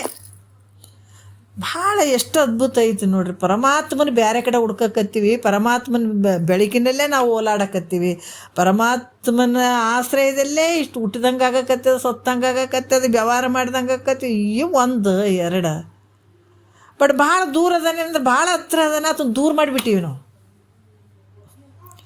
ಅತ್ತನೇ ಎಲ್ಲಕ್ಕೂ ಆಧಾರವಾಗಿ ಈ ಕರೆಂಟ್ ನೋಡ್ರಿ, ಮನ್ಯಾಗ ಎಲ್ಲ ಕಡೆ ಫ್ಯಾನ್ಗಳು ಅದಾವ, ಹೌದಲ್ಲ, ಲೈಟ್ಗಳು ಅದಾವ, ಮಿಕ್ಸಿ ಬಳಸ್ತೀವಿ, ನಾನಾ ರೀತಿ ಎಲ್ಲ ಸಾಮಾನುಗಳು ಬಳಸ್ತೀವಿ ಅದರಿಂದ, ಕರೆಂಟಿನಿಂದ. ಅದ್ರಾಗ ಇರುವಂಥದ್ದು ಏನೈತೆ ಅಲ್ಲಿ? ಕರೆಂಟ್ ಒಂದು. ಅದು ನಮ್ಮ ಕಣ್ಣಿಗೆ ಕಾಣಕತ್ತಿದೇನು? ಕಣ್ಣಿಗೆ ಕಾಣಂಗಿಲ್ಲ, ಆದ್ರೆ ಎಷ್ಟೊಂದು ಶಕ್ತಿ ಭರಿತವಾಗಿರುವಂಥದ್ದು ಐತೆ ಅದು. ಅದರಿಂದನೇ ಎಲ್ಲ ಕೆಲಸಗಳು ನಡೆದಾವೆ, ಹೌದಲ್ಲ. ಅದ್ರಂಗ ಇಲ್ಲಿ ಕೂಡ ನಿನ್ನಲ್ಲಿರುವಂಥ ಅರಿವಿನ ಸ್ವರೂಪದಿಂದ ಇಷ್ಟೆಲ್ಲ ನಡೆದದ, ಆದ್ರೆ ಆತನ್ನು ಭಾಳ ದೂರ ಮಾಡೀವಿ. ಪರಮಾತ್ಮ ಅಂದರೆ ಯಾರು? ಅರಿವಿನ ಸ್ವರೂಪನೇ ಪರಮಾತ್ಮ. ಎಲ್ಲರ ಗುಡ್ಯಾಗ ಮೂರ್ತಿ ರೂಪ, ಅದು ರೂಪ ಅಲ್ಲೇ ಅದ ನನ್ನ ಪರಮಾತ್ಮ. ಮತ್ತು ಮೂರ್ತಿ ಅದು ಇಟ್ಟಾರಲ್ರಿ ಅಂದ್ರೆ ಹಿಂದೆ ಹೋಗ್ಯಾವ ಭಾಳ ವಿಷಯಗಳು. ಅದಕ್ಕೆ ಹಿಂದಲ್ದು ಮುಂದೆ ಹಚ್ಚಂಗಿಲ್ಲ, ಮುಂದಲ್ದು ಹಿಂದೆ ಹಚ್ಚಂಗಿಲ್ಲ. ಅದಕ್ಕೆ ಕ್ರಮವಾಗಿ ಕುಂತು ತಾಕತ್ತಿದ್ರೆ, ಕುಂತು ಕೇಳಿದ್ರೆ ಎಲ್ಲ ವಿಷಯಗಳಿಗೂ ಉತ್ತರ ಸಿಗ್ತದೆ. ಮತ್ತು ಗುಡಿ ಗುಂಡಾರದಲ್ಲಿ ದೇವ್ರು ಇಟ್ಟಾರ ನೋಡ್ರಿ, ಮತ್ತು ನೀವು ದೇವ್ರು ಏನ್ರಿ ಮೂರ್ತಿ ಅಂತ ಅಂತೀರಲ್ಲ, ಉತ್ತರ ಹಿಂದೆ ಹೋಗ್ಯಾವ, ಕೆಲವು ವಿಷಯಗಳು ಹೋಗ್ಯಾವ. ಯಾಕೆ ಹೇಳ್ಯಾರ ಅವ್ರು ಗುಡಿ ಗುಂಡಾರ ದೇವ್ರು ಅದಾವ ಅಂತಂದ್ರೆ, ಮತ್ತು ನಿನ್ನ ಮಂದ ಬುದ್ಧಿ ಇತ್ತಲ್ಲ, ಅದಕ್ಕೆ ನಿನ್ನ ಮನಸ್ಸು ಸ್ವಲ್ಪ ಶುದ್ಧ ಆಗ್ಲಂತ ಇಟ್ಟಾರೆ. ಇಟ್ಟಕೇಸಿ ಹಿಂಗೆ ಇಟ್ಟಾರ, ಹಿಂಗೆ ಐತಿ ನೋಡಪ್ಪ ದೇವರು ಅಂತ ಹೇಳಿರ್ತಾರೆ ಅವರು. ಈಗ ನೀವು ದೊಡ್ಡವಾಗಿದೆಯಲ್ಲ, ಈ ಗುರು ಮುಖಾಂತರ ಕೇಳಿಕೊಂಡು ತಿಳ್ಕೊಬೇಕು ಹೆಂಗೆ ಅದಾನಂದ್ರೆ ಪರಿಪೂರ್ಣವಾಗಿರುವಂಥದ್ದನ್ನು ಪರಮಾತ್ಮ. ಅದಕ್ಕೆ ಎಲ್ಲಕ್ಕೂ ಆಧಾರವಾಗಿರುವಂಥ ಅದನ್ನು ಹೆಂಗದನ್ನು ಅರಿವಿನ ಸ್ವರೂಪ, ಎಲ್ಲಕ್ಕೂ ಅಧಿಷ್ಠಾನವಾಗಿರುವಂಥ ದೃಶ್ಯವಾದಂಥ ಪ್ರಪಂಚಕ್ಕೆ, ದೃಶ್ಯವಾದಂಥ ಈ ಶರೀರಕ್ಕೆ, ದೃಶ್ಯವಾದಂಥ ಇಂದ್ರಿಯಗಳಿಗೆ, ನೀ ಮಾಡುವಂಥ ವ್ಯವಹಾರಕ್ಕೆ ಎಲ್ಲದಕ್ಕೂ ಆಧಾರನೇ ಏನೈತಿ. ಇಷ್ಟೆಲ್ಲ ಬೆಳೀತು ನೋಡ್ರಿ, ಮನೆ ಅದ, ಹೊಲಗಳು ಅದಾವ, ಊರಂತೀವಿ, ಹೌದಲ್ಲ. ಪ್ರತಿಯೊಂದು ವ್ಯವಹಾರ ನಡೆದದು ಎಲ್ಲಿ ನಡೆದದ್ರಿ? ಭೂಮಿ ಮೇಲೆ ನಡೆದದು, ಹೌದಿಲ್ಲ. ಎಲ್ಲಕ್ಕೆ ಆಧಾರವಾಗಿರುವಂಥದ್ದು, ನಾವು ಉದಾಹರಣೆ ಹೇಳ್ಬೇಕಾದ್ರೆ ಎಲ್ಲಕ್ಕೆ ಆಧಾರವಾಗಿರುವಂಥದ್ದು ಯಾವುದು? ಭೂಮಿ, ಹೌದಲ್ಲ. ಮತ್ತು ಈ ಭೂಮಿಗೆ ಆಕಾಶ, ವಾಯು, ಅಗ್ನಿ, ಜಲ, ಪೃಥ್ವಿ, ನೀನು ಮಾಡುವಂಥ ವ್ಯವಹಾರಕ್ಕೆ ಎಲ್ಲ ಪ್ರತಿಯೊಂದಕ್ಕೆ ಆಧಾರವಾಗಿರುವಂಥದ್ದು ಯಾವುದಂದ್ರೆ ನಿನ್ನ ಸ್ವರೂಪನೇ. ನಿನ್ನ ಸ್ವರೂಪದಲ್ಲಿ ಎಲ್ಲ ತೋರಕತ್ತೇವ, ಆದರೆ ನಿನಗೆ ಗೊತ್ತಾಗವಲ್ದು ಅಂದಾಗ ಇದು ಮೂರ್ಖತನ, ಇದು ಅಜ್ಞಾನ ಅಂತ ಹೇಳ್ತಾರೆ. ಅದಕ್ಕೆ ನಿನ್ನೆ ಮರ್ತದಕ್ಕಾಗಿ ಇಷ್ಟೆಲ್ಲ ಬಂದವೆ. ಈಗ ನೋಡ್ರಿ, ಏನು ಒಂದ ಎರಡ ತಿಳ್ಕೊಂಡು ಈ ಜನ್ಮವನ್ನು ಸಾರ್ಥಕ ಮಾಡ್ಕೊಳ್ಳಿ ಅಂತೇಳ್ಬಿಟ್ಟೆ ವೇದ ಉಪನಿಷತ್ತುಗಳು ಇವೆಲ್ಲ ಬಂದಿದ್ದಾವೆ. ಭಗವಂತ ಯಾರಿಗೆ ಅಂದ್ರೆ ನಿನಗಾಗಿ ಮಾಡಿದಂಥದ್ದು. ಅದಕ್ಕೆ ಇಲ್ಲಿ ಕೂಡ ಏನು ಹೇಳ್ತಾರಪ್ಪ ಅಂತಂದ್ರೆ, ಅದರಿಂದ ಯಾರು ಕಾರಣವಾದಂಥ ಮಾಯೆಗೂ ಆಶ್ರಯವಾಗ್ಯದ. ಈ ಕಾರ್ಯವಾದಂಥ ನೋಡ್ರಿ, ಈ ಮಾಯಿಂದ ಇಷ್ಟೆಲ್ಲ ತೋರಕತ್ತದ, ಹೌದಿಲ್ಲ. ಯಾಕಂತಂದ್ರೆ ಈ ಜಗತ್ತು ಕಾಣುವಂಥದಕ್ಕೆ ಮುಖ್ಯ ಕಾರಣ ಯಾವುದಪ್ಪ ಅಂದ್ರೆ ಈ ಮಾಯೆ. ಈ ಶರೀರ ಹೆಂಗೆ ತೋರಕತ್ತೇವಲ್ಲ, ಇವೆಲ್ಲ ಮಾಯಿಂದ ತೋರಕತ್ತೇವೆ ಇವು. ಈ ಮಾಯೆಗೆ ಕಾರಣವಾಗಿರುವಂಥದ್ದು ಯಾವುದಂದ್ರೆ ನಿನ್ನ ಅರಿವಿನ ಸ್ವರೂಪನೇ, ಅರಿವೇ. ಅದಕ್ಕೆ ಈ ರೀತಿ ಮಾಯ ಸ್ವತಂತ್ರ ಐತಿ ಅಂದರೆ ಮಾಯ ಸ್ವತಂತ್ರ ಇಲ್ಲ. ಯಾಕಂದ್ರೆ ಅಲ್ಲಿ ಶಕ್ತಿಯನ್ನು ಪಡ್ಕೊಂಡು ಅದನ್ನು ತೋರ್ದಂಗೆ ಆಗಕತ್ತದ ಹೊರತಾಗಿ ಅದಕ್ಕೆ ಸ್ವತಂತ್ರತೆ ಇಲ್ಲ. ಅದು ಹೆಂಗಂದ್ರೆ ಈ ಚೇತನವನ್ನು ಆಶ್ರಯ ಮಾಡ್ಕೊಂಡದ ಮಾಯೆ. ಅದರಿಂದ ಅರಿವು ಕಾರಣವಾದಂಥ ಮಾಯೆಗೂ ಕೂಡ ನೋಡ್ರಿ, ಅರಿವು ಕಾರಣವಾದ, ಯಾರು ಮಾಯೆಗೆ ಕಾರಣವಾದಂಥದ್ದು ಅರಿವು ಇರ್ತದೆ. ಅದಕ್ಕೆ ಈ ಮಾಯೆಗೂ ಕೂಡ ಆಶ್ರಯವಿದೆ. ಎಲ್ಲಿ ಮಾಯೆ ಎಲ್ಲಿ ತೋರಿದೆ? ನಿನ್ನಲ್ಲೇ ತೋರಿದಂಥದ್ದು ಅದು. ಅದ್ರ ಸತ್ಯ ಏನಂದ್ರೆ ಮಿಥ್ಯೆ. ಅದು ಎಷ್ಟು ಅದ್ಭುತ ಅಲ್ಲ. ವಿಚಾರ ಮಾಡೋಕ್ಕೆ ಹೋದ್ರೆ ಅದು ನೋಡ್ರಿ, ಮಂಜು ಭಾಳ ದೂರಿಂದ ಭಾಳ ಎಷ್ಟು ಮಂಜು ಐತಪ್ಪ, ಕಾಣನೇ ಒಂದು ದಾರಿ ಅಂತೀವಿ ನಾವು. ಒಳಗೆ ಹೋದಂಗೆ ಅದೇನಾಗ್ತದೆ? ಏನು ಕೈಯಾಗಿ ಸಿಗುವಂಥ ವಸ್ತು ಐತೇನದು? ಸಿಗಂಗಿಲ್ಲ. ಸುಮ್ಮನೆ ಹೋಗ್ತಾ ಇದ್ದೀವಿ, ಕಾಣಕ್ಕೆ ಮಾತ್ರ ಮಾಯೆ ಯಾವುದು ಮಂಜು ಅಂತ ಕಾಣಿಸ್ತದೆ. ಅದ್ರಂಗೆ ಈ ಮಾಯೆ ಕೂಡ ಕಾಣಕ್ಕೆ ಮಾಯೆ ಅಂತ ಅನ್ನಿಸ್ತದೆ. ಅದನ್ನು ಸ್ವಲ್ಪ ಮೀರಿ ಹೋದ್ರೆ ಅದಿಲ್ಲ. ವಿಚಾರ ಮಾಡಿದಾಗ ಮಾಯೆ ಅನ್ನಿಸ್ತದೆ, ವಿಚಾರ ಮಾಡಿದ್ರೆ ಅದು ಮಾಯೆ ಇಲ್ಲ, ಇದ್ದಂಗೆ ತೋರ್ತದೆ. ವಿಚಾರ ಮಾಡಿದ್ರೆ ಇಲ್ಲದು. ಅದಕ್ಕೆ ಇದು ಹೆಂಗದಪ್ಪ ಅಂದ್ರೆ ಇದು ಆಶ್ರಯ ಮಾಡಿಕೊಡೋದು ಅರಿವಿಗೆ. ಅದರಿಂದ ಇದು ಎಂಥ ಆಶ್ಚರ್ಯ ಐತಪ್ಪ ಅಂತ ಹೇಳ್ತಾರೆ. ಮತ್ತೀಗ ನೋಡ್ರಿ, ಯಾರಿಗೂ ಕಾಣಲಿಕ್ಕೆ ಬಾರದೇ ಇರುವಂಥದ್ದು ಶಂಭುವಿನ ನಿಜವನ್ನು ಕಾಣಿಸುವ ಶಕ್ತಿಯು ಈ ಜ್ಞಾನದಲ್ಲೇ ಐತೆ. ಯಾವುದಕ್ಕೂ ಕಾಣಿಸೋಕ್ಕೆ ಶಕ್ತಿನೇ ಇಲ್ಲ ಇಂಥ ಜ್ಞಾನ. ಯಾಕಂದ್ರೆ ಶಂಭುಲಿಂಗನ ನಿಜವಾದ ಈ ನಿಜ ಸ್ಥಿತಿಯನ್ನು ತಿಳಿಸುವಂಥ ಶಕ್ತಿ ಎಲ್ಲಿ ಐತಪ್ಪ ಅಂದರೆ ಬೇರೆ ಯಾವುದಕ್ಕೆಲ್ಲ ಜ್ಞಾನಕ್ಕೆ ಐತೆ. ಅದಕ್ಕೆ ಹೇಳ್ತಾರೆ ಮಹಾತ್ಮರು, ತೋರದಯ್ಯೋ ಸುಖ ತೋರದಯ್ಯೋ, ಬೇರೆ ಬೇರೆ ಭಾವಿಸಿ ಬ್ರಹ್ಮ ಜ್ಞಾನ ಒಂದಿಲ್ಲದವಗೆ ತೋರದಯ್ಯೋ ಸುಖ ತೋರದು. ಅಷ್ಟು ಶಕ್ತಿ ಈ ಜ್ಞಾನದಲ್ಲೈತೆ ಅಂತ ಹೇಳ್ತಾರೆ. 3ನೇ ನುಡಿ ನೋಡೋಣ. ನಿಗಮ ಅರಸುವ ಮುನಿಗಳು ಜಾನಿಪ ಸುರೋರಗ ನರರ ಜಾಣುಮೆಗಾಣದ ಜಗದಾಗು ಹೋಗಿ ನೋಳು ಪೂಗದಿಹ ಶಂಭುಲಿಂಗದ ಅಗಣಿತ ನಿಜವಿದೆಂಬ ಅಗಣಿತ ನಿಜವಿದೆಂಬ ಅಂತ 3ನೇ ನುಡಿಯಲ್ಲಿ ಹೇಳ್ತಾರೆ. ನೋಡ್ರಿ, ಭಾಳಷ್ಟು ಅದ್ಭುತವಾಗಿ ಹೇಳ್ತಾರೆ. ಇದು ಯಾವುದ್ರ ನೋಡೋಕೆ 6 ಪ್ರಮಾಣಗಳಿಗೆ ನಿಲ್ಲುಕದೇ ಇರುವಂಥದ್ದು, ಯಾರಿಗೂ ಕಾಣಕ್ಕೆ ಬರದೇ ಇರುವಂಥದ್ದು ಯಾವುದು? ಶಂಭುಲಿಂಗನ ನಿಜ ಸ್ವರೂಪ, ನಿಜವನ್ನು ಕಾಣಿಸುವಂಥ ಈ ಶಕ್ತಿ ಜ್ಞಾನದಲ್ಲೇ ಐತೆ. ಅದಕ್ಕೆ ಈ ವೇದಗಳು 4 ಅದಾವೆಲ್ಲ, ಯಾವುದು? ಋಗ್ವೇದ, ಯಜುರ್ವೇದ, ಸಾಮವೇದ, ಅಥರ್ವಣ ವೇದ. ಈ 4 ವೇದಗಳು ನಾಲ್ಕು ವೇದಗಳು ಈ ಇವೆಲ್ಲ ಯಾವುದ್ರ ಬಗ್ಗೆ ಹೇಳಕತ್ತಾರ ಅವು? ಹಾಂ, ಯಾವ ಒಬ್ಬ ವ್ಯಕ್ತಿ ಬಗ್ಗೆ ಹೇಳಕತ್ತಾರ ಅಥವಾ ಜಗತ್ತಿನ ಬಗ್ಗೆ ಹೇಳಕತ್ತಾರ? ಯಾವುದ್ರ ಬಗ್ಗೆ ನಾಲ್ಕು ವೇದಗಳು ಹೇಳ್ತಾ ಇದ್ದಾವಂದ್ರೆ ಪರಮಾತ್ಮನೇ ಹುಡುಕ್ತಾ ಇದ್ದಾವವು. ಹಾಂ, ಪರಮಾತ್ಮನ ಬಗ್ಗೆನೇ ಹೇಳಕ್ಕೆ ಬಂದಾವ, ಪರಮಾತ್ಮನೇ ಹುಡುಕ್ತಾ ಇದ್ದಾವ. ಎಲ್ಲ ನದಿಗಳು ನೋಡ್ರಿ, ಎಲ್ಲ ಪ್ರತಿಯೊಂದು ನದಿಗಳು ಎಲ್ಲಿಗೆ ಹೋಗ್ಬೇಕಂತ ಪ್ರಯತ್ನ ಪಡಕತ್ತಾವ? ಸಮುದ್ರ ಸೇರ್ಬೇಕಂತೇಳಿ. ಅದಕ್ಕೆ ನಮ್ಮ ಒಂದು ಯಥಾ ಬ್ರಹ್ಮಾಂಡ ತಥ ಪಿಂಡಾಂಡ ಅಂತ ಹೇಳಿದಾರ. ಬ್ರಹ್ಮಾಂಡದಲ್ಲಿ ಏನಿರ್ತದೆ ಪಿಂಡಾಂಡದ ಒಳಗಡೆನೂ ಅದಾವ, ಪಿಂಡಾಂಡದ ಒಳಗಡೆ ಇದ್ದದ್ದು ಬ್ರಹ್ಮಾಂಡದಾಗ ಅದ. ಅದಕ್ಕೆ ಇವು ನದಿಗಳು ಎಲ್ಲ ಒಂದೊಂದೊಂದೊಂದು ಹರಿತಾವಂದ್ರೂ ಕೂಡ ಎಲ್ಲಿಗೆ ಹೋಗಿ ಸೇರ್ಬೇಕನ್ನುವಂಥ ಉದ್ದೇಶ ಐತೆ ಅವಕ್ಕೆ. ಸಮುದ್ರಕ್ಕೆ ಸೇರ್ಬೇಕನ್ನುವಂಥ ಉದ್ದೇಶ ಐತೆ. ಆದ್ರೆ ಹೋಗುವಂಥ ದಾರಿ ಹೆಂಗೆ ಅದಾವಂತ ನಮಗೆ ಗೊತ್ತಿರ್ತದೆ. ಭಾಳ ಸುಲಭವಾಗಿ ಹೋಗೋಕ್ಕೆ ಸಾಧ್ಯ ಅದೇನು ಅಂದರೆ ಇಲ್ಲ. ಯಾಕಂದ್ರೆ ಭಾಳಷ್ಟು ದಿನ್ನೆ ನಾವು ಹೇಳ್ತೀವತ್ತ ಜೋಗದಾಗ ನಾವು ಇದ್ದೀವಿ. ಬಟ್ ಎಲ್ಲಿ ಅಂದ್ರೆ ಮ್ಯಾಲಿಂದ ನೀರು ಬೀಳ್ತಾವೆ. ನಾವು ಕವಿಗಳು ಅದಕ್ಕೆ ಒಳ್ಳೆಯ ವಿಚಾರಗಳನ್ನು, ಒಳ್ಳೆಯ ಹೆಸರನ್ನು ಕೊಟ್ಟು ರಾಜ ರಾಣಿ ರೂರಲ್ ರಾಕೆಟ್ ಅಂತ ಹೆಸರಿಟ್ರು. ಪಾಪ ನೀರು ಬಂದಾಗ ಮ್ಯಾಲಿಂದ ಬೀಳ್ತಾವ ಅಂತಂದ್ರೆ ಎಷ್ಟು ಕಷ್ಟ ಆಗಿರೋದು ಬೇಡ ನೀರಿಗೆ. ಅದರ ವಿಚಾರ ಮಾಡ್ಬೇಕಲ್ಲ. ಅಷ್ಟು ಮ್ಯಾಲಿಂದ ಕೆಳಗೆ ರಭಸವಾಗಿ ಬೀಳ್ತಾವಂದ್ರೆ ಒಗಿ ಒಗಿ ಒಗಿ ಒಗಿ ಬರ್ತದೆ. ಒಗಿನೇ ಬರ್ಲಾಕತ್ತೇನಪ್ಪ ಅನ್ನಂಗೆ ಆಗ್ತದೆ. ಅಷ್ಟು ಒಂದು ನೀರಿಗೆ ಪೆಟ್ಟು ಹಾಕ್ತದಿಲ್ಲ. ಆದ್ರೆ ನನಗೆ ಪೆಟ್ಟಾಗ್ತದಂಥದ್ದು ಯಾವತ್ತಾದ್ರು ಹಿಂದಕ್ಕೆ ಸರಿತೇನು ಹೋಗದೆ. ಆ ಕಲ್ಲಿರಲಿ ಮುಳ್ಳಿರಲಿ ಆ ಪೆಟ್ಟು ತಿನ್ನಲಿ ಮಾಡಲಿ. ಅದಕ್ಕೆ ನಮ್ಮ ಜೀವನದಲ್ಲಿ ಕೂಡ ಹಲವಾರು ಪೆಟ್ಟುಗಳು ಬರ್ತಾವ. ಅದು ಅಷ್ಟು ಸುಲಭ ಅಲ್ಲ. ಅದು ಸಮುದ್ರ ಸೇರ್ಬೇಕಂದ್ರೆ ಆ ನದಿಗೆ ಸುಮ್ಮನೆ ಅಲ್ಲ, ನಾವು ವಿಚಾರ ಮಾಡಬೇಕು. ಅದು ಮುಳ್ಳಿರ್ತಾವ, ಕಲ್ಲಿರ್ತಾವ, ಮ್ಯಾಲಿಂದ ಅಂಥದ್ರ ಮ್ಯಾಲಿಂದ ಬೀಳಬೇಕು. ಒಂದಲ್ಲ ಎರಡಲ್ಲ, ಅದಕ್ಕೆ ಅಷ್ಟೊಂದು ಕಷ್ಟ ಇದ್ದರೂ ಕೂಡ ಅದ್ರ ಮುಖ್ಯವಾದಂಥ ಗುರಿ ಯಾವುದು? ಸಮುದ್ರವನ್ನು ಸೇರ್ಬೇಕನ್ನುವಂಥದ್ದೇ ಮುಖ್ಯವಾದಂಥ ಗುರಿ. ಅದ್ರಂಗೆ ನಮ್ಮ ಜೀವನದಲ್ಲಿ ಕೂಡ ನಾವು ಎಲ್ಲಿಂದ ಬಂದಿದ್ದೀವಿ ಅದನ್ನು ಸೇರ್ಬೇಕನ್ನುವಂಥ ಗುರಿ ನಮಗಿರಬೇಕು. ಮತ್ತು ನಮಗೆ ಸಂಸಾರದಲ್ಲಿ ಅನ್ನುವಂಥದ್ರಲ್ಲಿ ನಮಗೆ ಈ ದಾರಿಯಲ್ಲಿ ಹಲವಾರು ಕಷ್ಟಗಳು ಬರ್ತಾವೆ, ಪೆಟ್ಟುಗಳು ಬೀಳ್ತಾವ, ಕಷ್ಟಗಳು ಬರ್ತಾವೆ. ಆದರೂ ಕೂಡ ಆ ಒಂದು ಪೆಟ್ಟು ಬಿತ್ತಂತ ಹಿಂದಕ್ಕೆ ಸರಿಯಂಗಿಲ್ಲ. ಹಿಂದಕ್ಕೆ ಸರಿದ್ರೆ ನೀ ಅಲ್ಲೇ ನಿಂತರೂ ಕೂಡ ಎಷ್ಟೇ ಜನ್ಮಕ್ಕೆ ಮತ್ತೆ ನೀ ಎಲ್ಲಿಗೆ ಸೇರ್ಬೇಕಾದ್ರೆ ಅಲ್ಲಿಗೆ ಸೇರಲೇಬೇಕು. ಸೇರಲಿಲ್ಲ ಅಂದ್ರೆ ಮತ್ತೆ ಅರ್ಧಕ್ಕೆ ಬಂದೆ ಅಂದ್ರೆ ವಾಪಸ್ ಬಂದೆ ಅಂದ್ರೆ ಮತ್ತೆ ಮೊದಲಿಂದ ಕಷ್ಟ ಅನುಭವಿಸ್ಬೇಕಾಗ್ತದೆ. ಅದಕ್ಕೆ ಈಗ ಇಲ್ಲಿ ತನಕ ಬಂದು ಆ ಕಡೆ ಎಲ್ಲಿ ಒಳ್ಳೆ ನೋಡ್ದೇ ಸಂಸಾರ ತಾಪತ್ರೆ ಇರಲಿ, ನಮ್ಮ ಶರೀರದ ಕಷ್ಟ ನೋವು ನಲಿವುಗಳು ಇರಲಿ, ಆದರೂ ಕೂಡ ಒಂದು ನದಿ ಹೆಂಗೆ ನಮ್ಗೆ ಆದರ್ಶವಾಗಿರುವಂಥವು ನೋಡ್ರಿ, ಪರಮಾತ್ಮ ಇವುಗಳನ್ನು ನೋಡಿ ಆದರ್ಶವಾಗಿ ಇಟ್ಕೊಳ್ಳಿ ಅಂತ ಇಷ್ಟೆಲ್ಲ ಕೊಟ್ಟಂಥದ್ದು.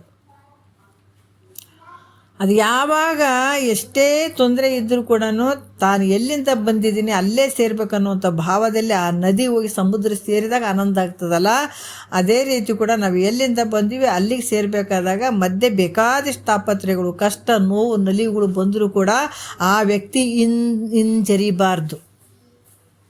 ಯಾಕಂದರೆ ಇವೆಲ್ಲ ಶಾಶ್ವತ ಅಲ್ಲ. ಸುಖ ದುಃಖಗಳು ಯಾವ ಶಾಶ್ವತ ಅಲ್ಲ. ನಮ್ಗೆ ಭಾಳ ಕಷ್ಟ ಐತಪ್ಪ, ಮಾಡೋಕ್ಕಾಗಿಲ್ಲ, ನಾನು ತಿಳ್ಕೊಳಕ್ಕಾಗಿಲ್ಲ ಅಂದರೆ ಜನ್ಮನೇ ನಷ್ಟ ಮಾಡ್ಕೋತೀಯಲ್ಲ.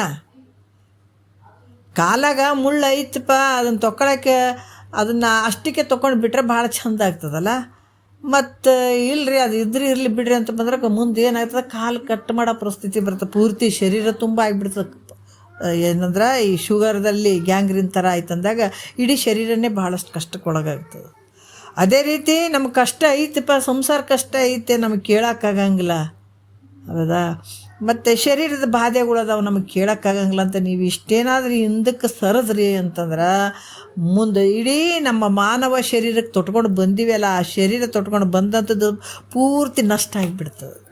ನೀ ಬೇಕಾದಷ್ಟು ರಾಜನೇ ಇದ್ದು ಮೆರೆದಾಡಿ ಎಲ್ಲ ವ್ಯರ್ಥ ಅಂತ ಹೇಳ್ತಾರೆ. ಎಲ್ಲ ವ್ಯರ್ಥ. ಅದಕ್ಕೆ ಏನು ಇರ್ದೊಡೆ ನಮ್ಮ ನಿಜಬೋಧೆ ಒಂದಿಲ್ಲದಿರೆ ಕಾನನದ ಬೆಳದಿಂಗಳಂತೆ ನಿಷ್ಫಲ. ಎಷ್ಟು ಅದ್ಭುತವಾಗಿ ಹೇಳಿದಾರೆ. ನೀ ಏನೇ ಮಾಡಿ ಬೇಕಾದ ಬಂಗಾರದ ಕುರ್ಚಿನೇ ಮಾಡ್ಕೊಂಡು ಕೂಂದ್ರು, ಏನು ಮಾಡ್ಕೊಂಡ್ರೆ ಕೂಡ ತಿನ್ನೋದೊಂದು ತುತ್ತು ಅನ್ನ ಬಿಟ್ಟರೆ ಬೇರೆ ಏನೂ ತಿನ್ನಂಗಿಲ್ಲ.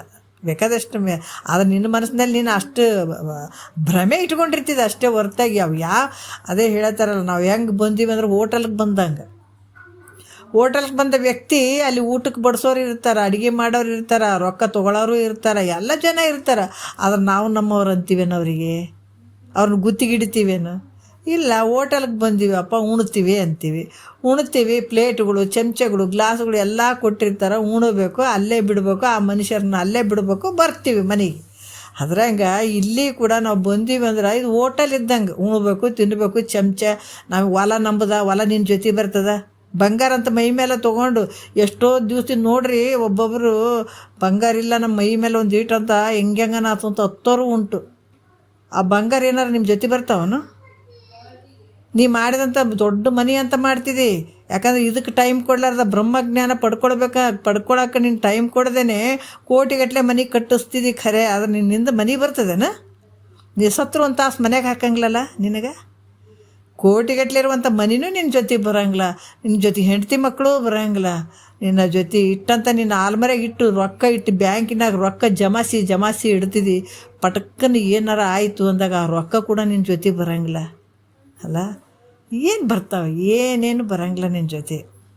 ಆದರೂ ಕೂಡ ಅದು ನಂದು ಅಂತ ಏನು ಹಿಡ್ಕೊಂಡಿದೆಯಲ್ಲ, ಅದೇ ನಿನಗೆ ತೊಂದರೆ ಕೊಡೋದು. ಅದೇ ದೊಡ್ಡ ರೋಗ ನಿನಗೆ. ಇವನ್ನೆಲ್ಲ ಬಿಟ್ಟು ಹೋಗ್ಬೇಕೇನ್ರಿ? ನಾವು ಬಿಟ್ಟು ಇವೆಲ್ಲ ದುಡ್ಡು ಗಳಿಸ್ಬಾರ್ದೇನ್ರಿ? ಮಾಡಿ ಎಲ್ಲಷ್ಟು ಮಾಡು. ಆದ್ರೆ ಒಂದು ಹಿಡ್ತಾ ಹೇಳ್ತಾರೆ ನೋಡ್ರಿ ಅವ್ರು. ಹಾವು ದೊಡ್ಡದೈತೆ, ಅದ್ರ ವಿಷಯ ಎಲ್ಲೈತೆ ನಾವು ತಿಳ್ಕೊಬೇಕು. ಅದಕ್ಕೆ ಪ್ರಾಕ್ಟಿಕಲಾಗಿ ತಿಳ್ಕೊಬೇಕು. ಹಾವು ಅಷ್ಟು ದೊಡ್ಡದಾದಂದ್ರೂ ಕೂಡ ವಿಷಯ ಎಲ್ಲೈತೆ? ಒಂದು ಹಲ್ಲಿನಾಗ ಅದು ವಿಷಯ ಇರುವಂಥದ್ದು, ಹಲ್ಲಿನೊಳಗೆ. ಆದರೆ ಹಲ್ಲನ್ನು ನಾವು ಕೀಳಿ ಬಿಟ್ರೆ ಏನಿಲ್ಲ, ಆರಾಮಾಗಿ ಬೇಕಾದಂಥ ಹಾವು ಜೊತೆನೇ ನೀವು ಇರ್ರಿ, ಕುಂದ್ರಿ, ನಿಂದ್ರಿ. ಪುಟ್ಟ್ಯಾಗ ಹಾಕಿಬಿಟ್ಟು ಆತ ಬೇಕಾದಂಗೆ ಬಿಸ್ನೆಸ್ ಮಾಡ್ಕೊಂಡು ತಿರುಗಾಡ್ತಾನೆ ಒಬ್ಬ ವ್ಯಕ್ತಿ. ಗೊತ್ತು ಎಲ್ಲಿ ಹಾವು ಆಡಿಸುವವನಿಗೆ ಆ ವಿಷಯ ಎಲ್ಲಿದೆ ಅಂತ ಗೊತ್ತು. ಅವನ್ನ ಹೆಂಗೆ ಪಳಗಿಸ್ಬೇಕಂತದಕ್ಕೆ ಪಕ್ಕ ಗೊತ್ತು. ಹಾಗಾಗಿ ಆ ಹಲ್ಲಿನಲ್ಲಿರುವಂಥ ಹಲ್ಲನ್ನು ತೆಗೆದು ಬಿಡ್ತಾನತ. ವಿಷಯ ಇರುವಂಥ ಹಲ್ಲನ್ನು ತೆಗೆದುಬಿಟ್ಟು ಯಾವ ರೀತಿ ಹಾವನ್ನು ಬಳಸ್ತಾನೋ ಅದೇ ರೀತಿ ಕೂಡ ನೀ ಪ್ರಪಂಚದಲ್ಲಿ ಬಂದರೂ ಕೂಡ ಹೆಂಗಿದೆ ಅಂತಂದ್ರೆ ಎಲ್ಲದ್ರ ಜೊತೆ ಇರು, ರೊಕ್ಕ ರೂಪಾಯಿ ಜೊತೆ ಇರು, ಹೆಂಡತಿ ಮಕ್ಕಳ ಜೊತೆ ಇರು, ಬಂಗಾರ ಜೊತೆ ಇರು, ಎಲ್ಲದ್ರ ಜೊತೆ ಇರು. ನಿನಗೆ ಯಾರು ಬೇಡ ಅಂದಿಲ್ಲ. ಬಟ್ ಹೆಂಗಿರಬೇಕು? ನಮ್ಮಲ್ಲಿರುವಂಥ ಏನು ಆ ಅಹಂಕಾರ ಅನ್ನುವಂಥ ಹಲ್ಲನ್ನು ಕಿತ್ತಿಬಿಡ್ಬೇಕು. ಕಿತ್ತಿಬಿಟ್ಟು ಅಂತಂದ್ರೆ ಏನಿಲ್ಲ, ಅದ್ರ ಜೊತೆ ಇದ್ದರೂ ಕೂಡ ಏನಿಲ್ಲ. ಹೆಂಗಿರ್ಬೇಕು? ನಾವು ಇವತ್ತು ಅದನ್ನು ದೃಢ ಮಾಡ್ಕೋಬೇಕು. ನಾವು ಬಂದೀವಪ್ಪ, ಹೋಟೆಲ್ಗೆ ಬಂದೀವಿ, ಇವತ್ತು ಎಷ್ಟು ಹೊಲ ಗಳಿಸಿದ್ರು ಕೂಡ ನಾವು ಇನ್ನೊಬ್ರಿಗೆ ಬಿಟ್ಟು ಹೋಗ್ಬೇಕು. ಎಷ್ಟು ಮನೆ ಗಳಿಸಿದ್ರು ನಾವು ಇನ್ನೊಬ್ರಿಗೆ ಕೊಟ್ಟು ಹೋಗ್ಬೇಕು. ಯಾಕೆ? ಅವರು ಮಾಡಿದಂಥ ಪುಣ್ಯಕ್ಕನುಸಾರವಾಗಿ ಅದು ಅಧಿಕಾರವನ್ನು ಅವರು ಅನುಭವಿಸ್ಬೇಕಲ್ಲ. ನೀವು ಒಬ್ಬತ್ತನೇ ಪುಣ್ಯ ಮಾಡಿ ಬಂದಿಲ್ಲ, ಹಿಂದಲವರು ಪುಣ್ಯ ಮಾಡೇ ಬಂದಿರ್ತಾರೆ. ಈಗ ಅವರು ಆ ಪುಣ್ಯಕ್ಕನುಸಾರವಾಗಿ ನೀ ಕಟ್ಟಿದ ಮನೆ ಅವ್ರು ಅನುಭವಿಸ್ಬೇಕಾಗ್ಯದು. ನಿನಗೆ ಯಾವುದು ಬರಂಗಿಲ್ಲಿಂದ ನೀನು ಎಲ್ಲವನ್ನ ಮಾಡಂಗಿಲ್ಲಂತಲ್ಲ. ಆದರೆ ಇವೆಲ್ಲ ನನವು ಅಂತ ಇಟ್ಕೊಂಗಿಲ್ಲ. ಬಿಟ್ಟು ಹೋಗೋರು ನಾವಂತಾನೆ ತಿಳ್ಕೊಬೇಕು. ಇವೆಲ್ಲಷ್ಟು ಹಿಂದಲವ್ರಿಗೆ ಬಿಟ್ಟು ನಾವು ಮುಂದಕ್ಕೆ ಹೋಗ್ತೀವಿ. ಆದ್ರೆ ಹೋಗ್ಬೇಕಾದಾಗ ಏನು ತೊಗೊಳ್ಬೇಕು? ಕಣ್ಣಿಗೆ ಕಾಣದೇ ಇರುವಂಥ ಸಂಪತ್ತನ್ನು ಮಾಡ್ಕೊಳ್ಬೇಕಾಗ್ಯದ. ಎಂಥ ಸಂಪತ್ತು? ಗುರುವಾಕ್ಯ ಅನ್ನುವಂಥ ಸಂಪತ್ತಿನಿಂದ ಈ ಜ್ಞಾನ ಅನ್ನುವಂಥ ಸಂಪತ್ತನ್ನು ಪಡ್ಕೊಂಡು ಅಗರ್ಭ ಶ್ರೀಮಂತರಾಗಿ ಹೋಗ್ಬೇಕಾಗ್ಯದ. ಅದಕ್ಕೆ ಹೆಣ್ಣು ಎಷ್ಟು ಮಹಾತ್ಮರು ಕರುಣೆಯಿಂದ ಹೇಳಿದಾರ ಅವ್ರ ಮಾತುಗಳು. ಯಾಕೆ ಇವತ್ತಿಗೂ ಫಳಫಳ ಹೊಳಿತಾವ ಅವು ನುಡಿಗಳು ಅಂತಂದ್ರೆ ಅವ್ರ ಅನುಭವದಿಂದ ಹೇಳಿದಂಥ ನುಡಿಗಳು. ಈಗ ಸುಮ್ಮನೆ ಹೇಳಿದಂಥ ನುಡಿಗಳು ಏನಾಗ್ತಾವಂದ್ರೆ ಅವು ಮಸಕಾಗಿಬಿಡ್ತಾವೆ. ಈಗ ನೋಡ್ರಿ, ಪ್ಯೂರ್ ಚಿನ್ನ ಇತ್ತು ಅಂದ್ರೆ ಎಷ್ಟೇ ಭೂಮಿಯಲ್ಲಿ ಇದ್ದರೂ ಕೂಡ ಒಂದ್ಸಲ ಅದನ್ನು ತೆಗೆದು ನೋಡಿದ್ರೆ ಪಳ ಹೊಳಿತದ. ಅದ್ರಾಗ ಏನೋ ತಾಮ್ರೆ ಜಗ್ಗಿ ಮಿಕ್ಸ್ ಆಗ್ಯದ. ಅದ್ರಾಗೆಲ್ಲ ಮಿಕ್ಸ್ ಆಗಿತ್ತಂದ್ರೆ ಅದು ಏನಾಗ್ತದೆ, 4 ದಿವಸದಾಗ ಭೂಮಿಯಲ್ಲಿ ಇಟ್ಟರೆ ಕಪ್ಪಾಗಿಬಿಡ್ತದೆ, ಅದಕ್ಕೂ ಬರೋಂಗಿಲ್ಲ ಅಲ್ಲ. ಹಂಗೆ ನಾವು ಸುಮ್ಮನೆ ಯಾರೋ ನಮಗೆ ಹೇಳಿದಾರಪ್ಪ, ಎಲ್ಲೋ ಒಂದು ಓದಿದ್ದೀವಿ, ಹಿಂಗೆ ಹೇಳ್ಯಾರ ಅಂತೇಳ್ಬಿಟ್ಟು ನಮ್ಮ ಹೆಸ್ರುಗಳನ್ನು ಹಾಕ್ಕೊಂಡು ನಾವು ವಚನಗಳನ್ನು ರಚಿಸಿ ನಾವು ಹಾಕಿಬಿಟ್ರೆ ಅವು ಭಾಳ ದಿವಸ ಬಾಳಿಕೆ ಬರೋಂಗಿಲ್ಲ ಅವು. ಯಾಕಂದ್ರೆ ಅದ್ರ ಶಕ್ತಿನೇ ಇಲ್ಲ, ಉರುಳಿಲ್ಲ. ಯಾಕಂದರೆ ಹೇಳಿದಂಥ ವ್ಯಕ್ತಿ ನಡೆ ನುಡಿನೇ ಅಲ್ಲಿ ಇಲ್ಲ ಅಂದಾಗ ಆತ ಹೇಳಿದಂಥ ವಾಕ್ಯ ಕೂಡ ಅದು ಮಸಕಾಗಿಬಿಡ್ತಾವೆ. ಆದರೆ ನಮ್ಮ ಹಿರಿಯರು ಮಹಾತ್ಮರು ಏನು ಮಾಡಿದ್ದಾರೆ ಅಂದ್ರೆ ಅವರು ಅನುಭವದಿಂದ ಅನುಭವಿಸಿ ಹೇಳಿದಂಥ ವಾಕ್ಯಗಳದಾವ. ಅದಕ್ಕೆ ಇವತ್ತಿಗೆ ಏನಾಗ್ಯಾವ? ಪಳ ಅಂತ ಹೊಳಿಲಾಕತ್ತೆ. ನೋಡ್ರಿ, ಅಲ್ಲಮ್ಮ ಪ್ರಭುಗಳು ಅವಾಗ ಹೇಳಿದಂಥ ವಿಚಾರಗಳು, ಆ ಮಹಾತ್ಮರು ಹೇಳಿದಂಥ ವಿಚಾರಗಳು ಹೆಂಗದು? ಹೆಣ್ಣು ನಿನ್ನದಲ್ಲ, ಹೊನ್ನು ನಿನ್ನದಲ್ಲ, ಮಣ್ಣು ನಿನ್ನದಲ್ಲ, ಯಾವ ನಿನ್ನದಲ್ಲಪ್ಪ. ಅವ್ರು ಅನುಭವಿಸಿದ್ರೆ ಹಂಗೆ ಅನುಭವಿಸಿ ಹೇಳಿದರು. ಹೌದು, ಹೆಣ್ಣು ನಂದಲ್ಲ, ಒಂದು ನಂದಲ್ಲ, ಮಣ್ಣು ನಂದಲ್ಲ, ನನ್ನ ಮನದ ಮುಂದಣ ಆಸೆಯೇ ಮಾಯ ಕಾಣಗುಹೇಶ್ವರ ಅಂತ ಹೇಳ್ತಾನೆ. ಇದು ಮಾಯೆ. ಇನ್ನು ಮನಸ್ಸಿನಲ್ಲಿರುವಂಥದ್ದು ಅದು ತೆಗೆದು ಹಾಕಿಬಿಡು, ಇವ್ಯಾವ ಏನು ಮಾಡೋಂಗಿಲ್ಲ. ಅದಕ್ಕೆ ಹೆಣ್ಣು ನಿನ್ನದಲ್ಲ, ಮಣ್ಣು ನಿನ್ನದಲ್ಲ, ಒಂದು ನಿನ್ನದಲ್ಲ, ನಿನ್ನದೇ ಅನ್ನುವಂಥದ್ದು ಜ್ಞಾನ ರತ್ನ. ಇದು ಜ್ಞಾನ ರತ್ನ ಹೆಂಗೈತೆ ಅಂದ್ರೆ 4 ಮಂದಿ ನೋಡುವಂಥದ್ದಲ್ಲ, 4 ಮಂದಿ ಗೊತ್ತಾಗದೇ ಇರುವಂಥ ಇದು ರತ್ನ. ಇದು ಬರೇ ಯಾರಿಗೆ ಗೊತ್ತಾಗ್ಲಾರ್ದ ಒಳಗೆ ಧರಿಸ್ಕೊಂಡು ಆನಂದ ಪಡುವಂಥ ಇದು. ಒಂದು ಸಲ ಧರಿಸಿಬಿಟ್ರೆ ಆಯ್ತು ನೋಡ್ರಿ, ಜಗತ್ತಿನಲ್ಲಿ 14 ಲೋಕಗಳಿಗೆ ಒಡೆ ನೀನೇ ಆಗಿಬಿಡ್ತಿದೆ ಅಂತಂದಾಗ ಎಷ್ಟು ಶಕ್ತಿ ಇರೋದು ಬೇಡ್ರಿ ಇದ್ರಾಗ. ಅದಲ್ಲ 4 ಮಂದಿ ಏಟು ಬಂಗಾರ ಹಾಕ್ಕೊಂಡಾರ, ಏಟು ಮುತ್ತು ರತ್ನ ಹಾಕ್ಕೊಂಡಾರ, ವಜ್ರ ವೈಡೂರ್ಯ ಹಾಕ್ಕೊಂಡಾರ. ಅದು ತೊಗೊಂಡು ಏನು ಮಾಡ್ತಾರೆ? ಅದೆಲ್ಲ ನಾಶಾಗಿ ಹೋಗುವಂಥ, ಬಿಟ್ಟು ಬಿಸಾಕಿ ಹೋಗುವಂಥದ್ದು ಅಷ್ಟೇ ಅದು. ಆದ್ರೆ ನಿನ್ನ ಜೊತೆ ಬರುವಂಥದ್ದು ಯಾವುದು ಅಂತಂದ್ರೆ ನಿನ್ನದೇ ಅನ್ನುವಂಥ ಜ್ಞಾನರತ್ನ. ಆನಂದನೇ ಆನಂದ, ಅದನ್ನು ಪಡ್ಕೊಂಡಿದ್ದೆ ಆದ್ರೆ. ಅದಕ್ಕೆ ಇಲ್ಲಿ ಕೂಡ ಏನು ಹೇಳ್ತಾರ, ನಿನ್ನ ಮನೆಯನ್ನು ನೀನು ತಲುಪಬೇಕಾಗಿತ್ತು, ನಿನ್ನ ಊರನ್ನು ನೀನು ತಲುಪಬೇಕಾಗಿತ್ತು. ನೀನು ಎಲ್ಲಿಂದ ಬಂದೆ ಅಲ್ಲಿಗೆ ಸೇರಿದರೆ ಸಮಾಧಾನ ಆಗೋದಿಲ್ಲ. ನಮ್ಮ ನೋಡಿ, ಈಗ ಈ ವಿಚಾರಗಳು ಹಿಂದೂ ಬಂದಾವ. ಒಬ್ಬ ವ್ಯಕ್ತಿ ಎಲ್ಲರ ಸಾಯಲಿ, ಎಂಥ ಆಫೀಸರ್ ಆಗಿರ್ತಾನೆ ನೋಡ್ರಿ, ಒಂದು ಸಲ ಹುಟ್ಟಿ ಆ ಊರು ಬಿಟ್ಟು ಹೋಗಿದಾವ, ಎಲ್ಲೆಲ್ಲೋ ಮೆರೆದು ಬಿಡ್ತಾನೆ. ಊರ ಕಡೆ ನೆನಪು ಕೂಡ ಇರಂಗಿಲ್ಲತ್ತಗ. ನೆನಪಿರ್ತದೇನ್ರಿ? ಊರ ಕಡೆ ನೆನಪಿರಂಗಿಲ್ಲತ್ತಗ. ತಾನು ಹುಟ್ಟಿದ ಊರನ್ನು ಬಿಟ್ಟು ಬೇರೆ ಕಡೆ ದುಡಿಲಾಕ ಅಥವಾ ನೌಕರಿಗೆ ಎಲ್ಲೇ ಹೋದಂಥ ವ್ಯಕ್ತಿ ನೆನಪೇ ಇರಂಗಿಲ್ಲ. ಊರು ಮಂದಿದು ನೆನಪಿರಂಗಿಲ್ಲ, ತನ್ನ ಊರಿಂದು ನೆನಪಿರಂಗಿಲ್ಲ, ತನ್ನ ಮನೆದು ನೆನಪಿರಂಗಿಲ್ಲ. ಅಲ್ಲಿ ಚೆನ್ನಾಗಿ ರಾಜಂತರ ಮೆರಿತಾನ, ನಾನಾ ರೀತಿಯಿಂದ ಅಧಿಕಾರದಿಂದ, ರಾಜತ್ವದಿಂದ ನಾನಾ ರೀತಿಯಿಂದ ಮೆರೆದು ಬಿಡ್ತಾನೆ. ಕೊನೆಗೆ ಅವನು ಬಿದ್ದು ಹೋಗಿ ಸತ್ತನಂತಂದ್ರೆ ಯಾರು ನೆನಪು ಮಾಡ್ತಾರೆ? ಎಲ್ಲರೂ ನೆನಪು ಮಾಡ್ತಾರೆ. ಎಲ್ಲಿಗೆ? ಹುಟ್ಟಿದ ಊರು ಎಲ್ಲೈತೆ ಅಲ್ಲಿ ಮಣ್ಣು ಮಾಡ್ತೀವಿ ಅಂತಾರೆ. ಹೌದಲ್ಲ? ಅಂದ್ರೆ ಎಲ್ಲಿಂದ ಬಿಟ್ಟು ಹೋಗಿದ್ದ ಅಲ್ಲಿ ಬಂದರೆ ಅದು ಸಮಾಧಾನ ಅನ್ನುವಂಥ ತಾತ್ಪರ್ಯ ನೋಡ್ರಿ ಹೆಂಗೈತೆ ಇದು. ನಾವು ಅದಕ್ಕೆ ತತ್ವ ಎಲ್ಲದ್ರಾಗ ಅಡಿಗೆದಿಲ್ಲಿ.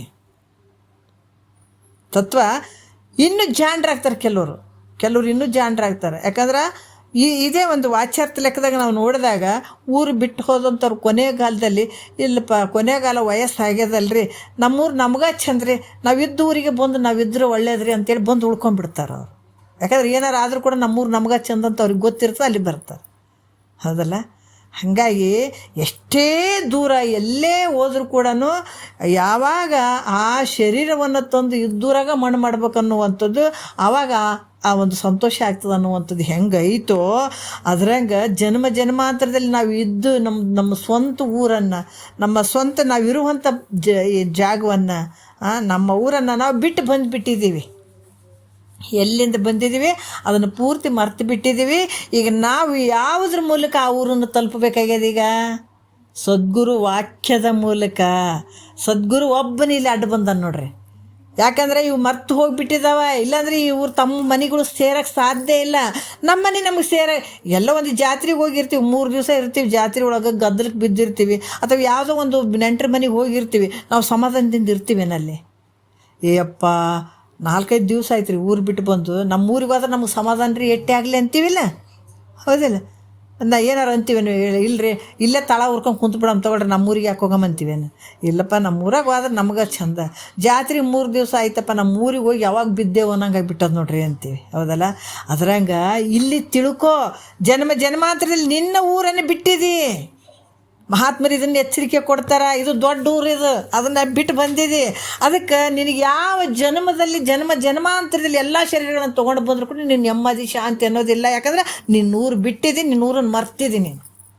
ಮರ್ತದಕ್ಕಾಗಿ ಯಾವ ನಿನಗೆ ಒಂದು ಸುಖ, ನೆಮ್ಮದಿ, ಆನಂದ ಅನ್ನುವಂಥದ್ದು ಕಾಣ್ಲಾರ್ದಂಗೆ ಆಗಿಬಿಟ್ಟದ.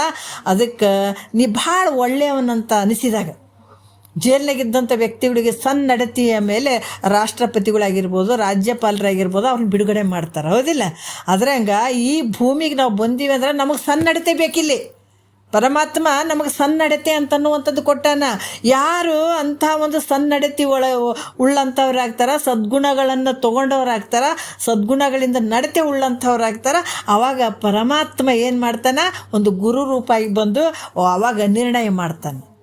ಓಹೋ, ಇವರು ಒಳ್ಳೆಯವ್ರದಾರ, ಇವರು ಸನ್ನಡತೆ ಉಳ್ಳಂಥವ್ರು ಅದಾರ, ಇವರನ್ನು ಬಿಡುಗಡೆ ಮಾಡಬೇಕು ಅನ್ನುವಂಥ ದೃಷ್ಟಿಯಲ್ಲಿ ಅಲ್ಲಿ ಹಲವಾರು ವಿಚಾರಗಳನ್ನು ತಿಳಿಸಿ ಈ ಭವಬಂಧನದಿಂದ ಪಾರು ಮಾಡುವಂಥ ಶಕ್ತಿ ಸದ್ಗುರುವಿಗೆ ಐತೆ.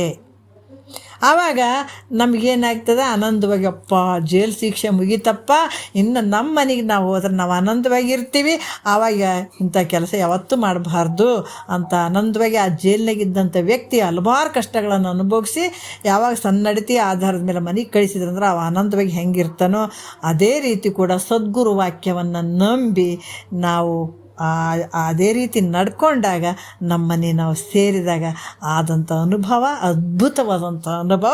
ಇದೇ ನಮ್ಮ ಕೊನೆಯ ಲಾಸ್ಟ್ ಸ್ಟೇಜ್. ನಮ್ಮ ಮನೆ ಸೇರಿಬಿಟ್ಟಿವಿ ಅಂತಂದ್ರೆ ಅದು ಆನಂದನೇ ಆನಂದ, ಮತ್ತೆ ಎಲ್ಲಿ ಏನು ಅಲ್ಲಿ ವ್ಯತ್ಯಾಸಗಳು ಏನಿರಲ್ಲ, ಆನಂದ, ದೊಡ್ಡ ಆನಂದ ಅದು. ಅದನ್ನು ಈಗ ದೊಡ್ಡ ಕೆಲಸವನ್ನೇ ನಾವೆಲ್ಲರೂ ಮಾಡ್ಕೊಳಕ್ಕೆ ಕೂತ್ಕೊಂಡಿದ್ದೀವಿ ಅಂದ್ರೆ ಏನೇ ಬಂದರೂ ಕೂಡ ಹಿಂಜರಿಬಾರ್ದು. ಗುರುವಾಕ್ಯವನ್ನು ಕೇಳಬೇಕು, ಪದೇ ಪದೇ ತಿಳಿದೇ ಇದ್ರೂ ಪರವಾಗಿಲ್ಲ, ಕೇಳಬೇಕು. ಕೇಳಿದ ಕೆಲಸ ಮಾಡ್ತದೆ. ಮತ್ತು ನಾವು ಸಂಸಾರದಾಗೆ ಕೇಳಿ ಸಂಸಾರಗಳು ಮಾಡಾಕತ್ತೀವಿ. ಯಾರು ನಾವು ಇದು ಮಾಡಿಬಿಟ್ಟು ಇಂಥ ಸಂಸಾರಗಳನ್ನ ಕಲಿಯಂಗಿಲ್ಲ. ಯಾಕಂದ್ರೆ ಇವೆಲ್ಲ ಕೇಳಿ ಮಾಡುವಂಥದ್ದು, ಕೇಳಿ ಬಂದದೆ, ಕೇಳಿ ನಾವು ಇದನ್ನು ಬಂಧದಿಂದ ಪಾರಾಗಬೇಕಾಗ್ಯದ. ಸದ್ಗುರು ವಾಕ್ಯವನ್ನು ಕೇಳಿದಾಗ ಇಂಥ ಬಂಧನ, ಇಂಥ ದುಃಖದಿಂದ ಬಿಡುಗಡೆಯಾಗಿ ಆನಂದವಾಗಿ ನಮ್ಮ ಸ್ಥಾನವನ್ನು ನಾವು ಪಡ್ಕೊಳಕ್ಕೆ ಸಾಧ್ಯ ಆಗ್ತದಂತ ಹೇಳಿ ಮುಂದಿನ ಇದನ್ನೇ ಇಟ್ಕೊಂಡು ನಾಳೆ ಮಾತಾಡೋಣ. ಸ್ವಲ್ಪ ಇಟ್ಕೊಂಡು ಒಂದೆರಡು ಮತ್ತು ಗುರುಗಳು ಪಾದಕ್ಕೆ ಅರ್ಪಿಸಿ ಹರ ಓಂ.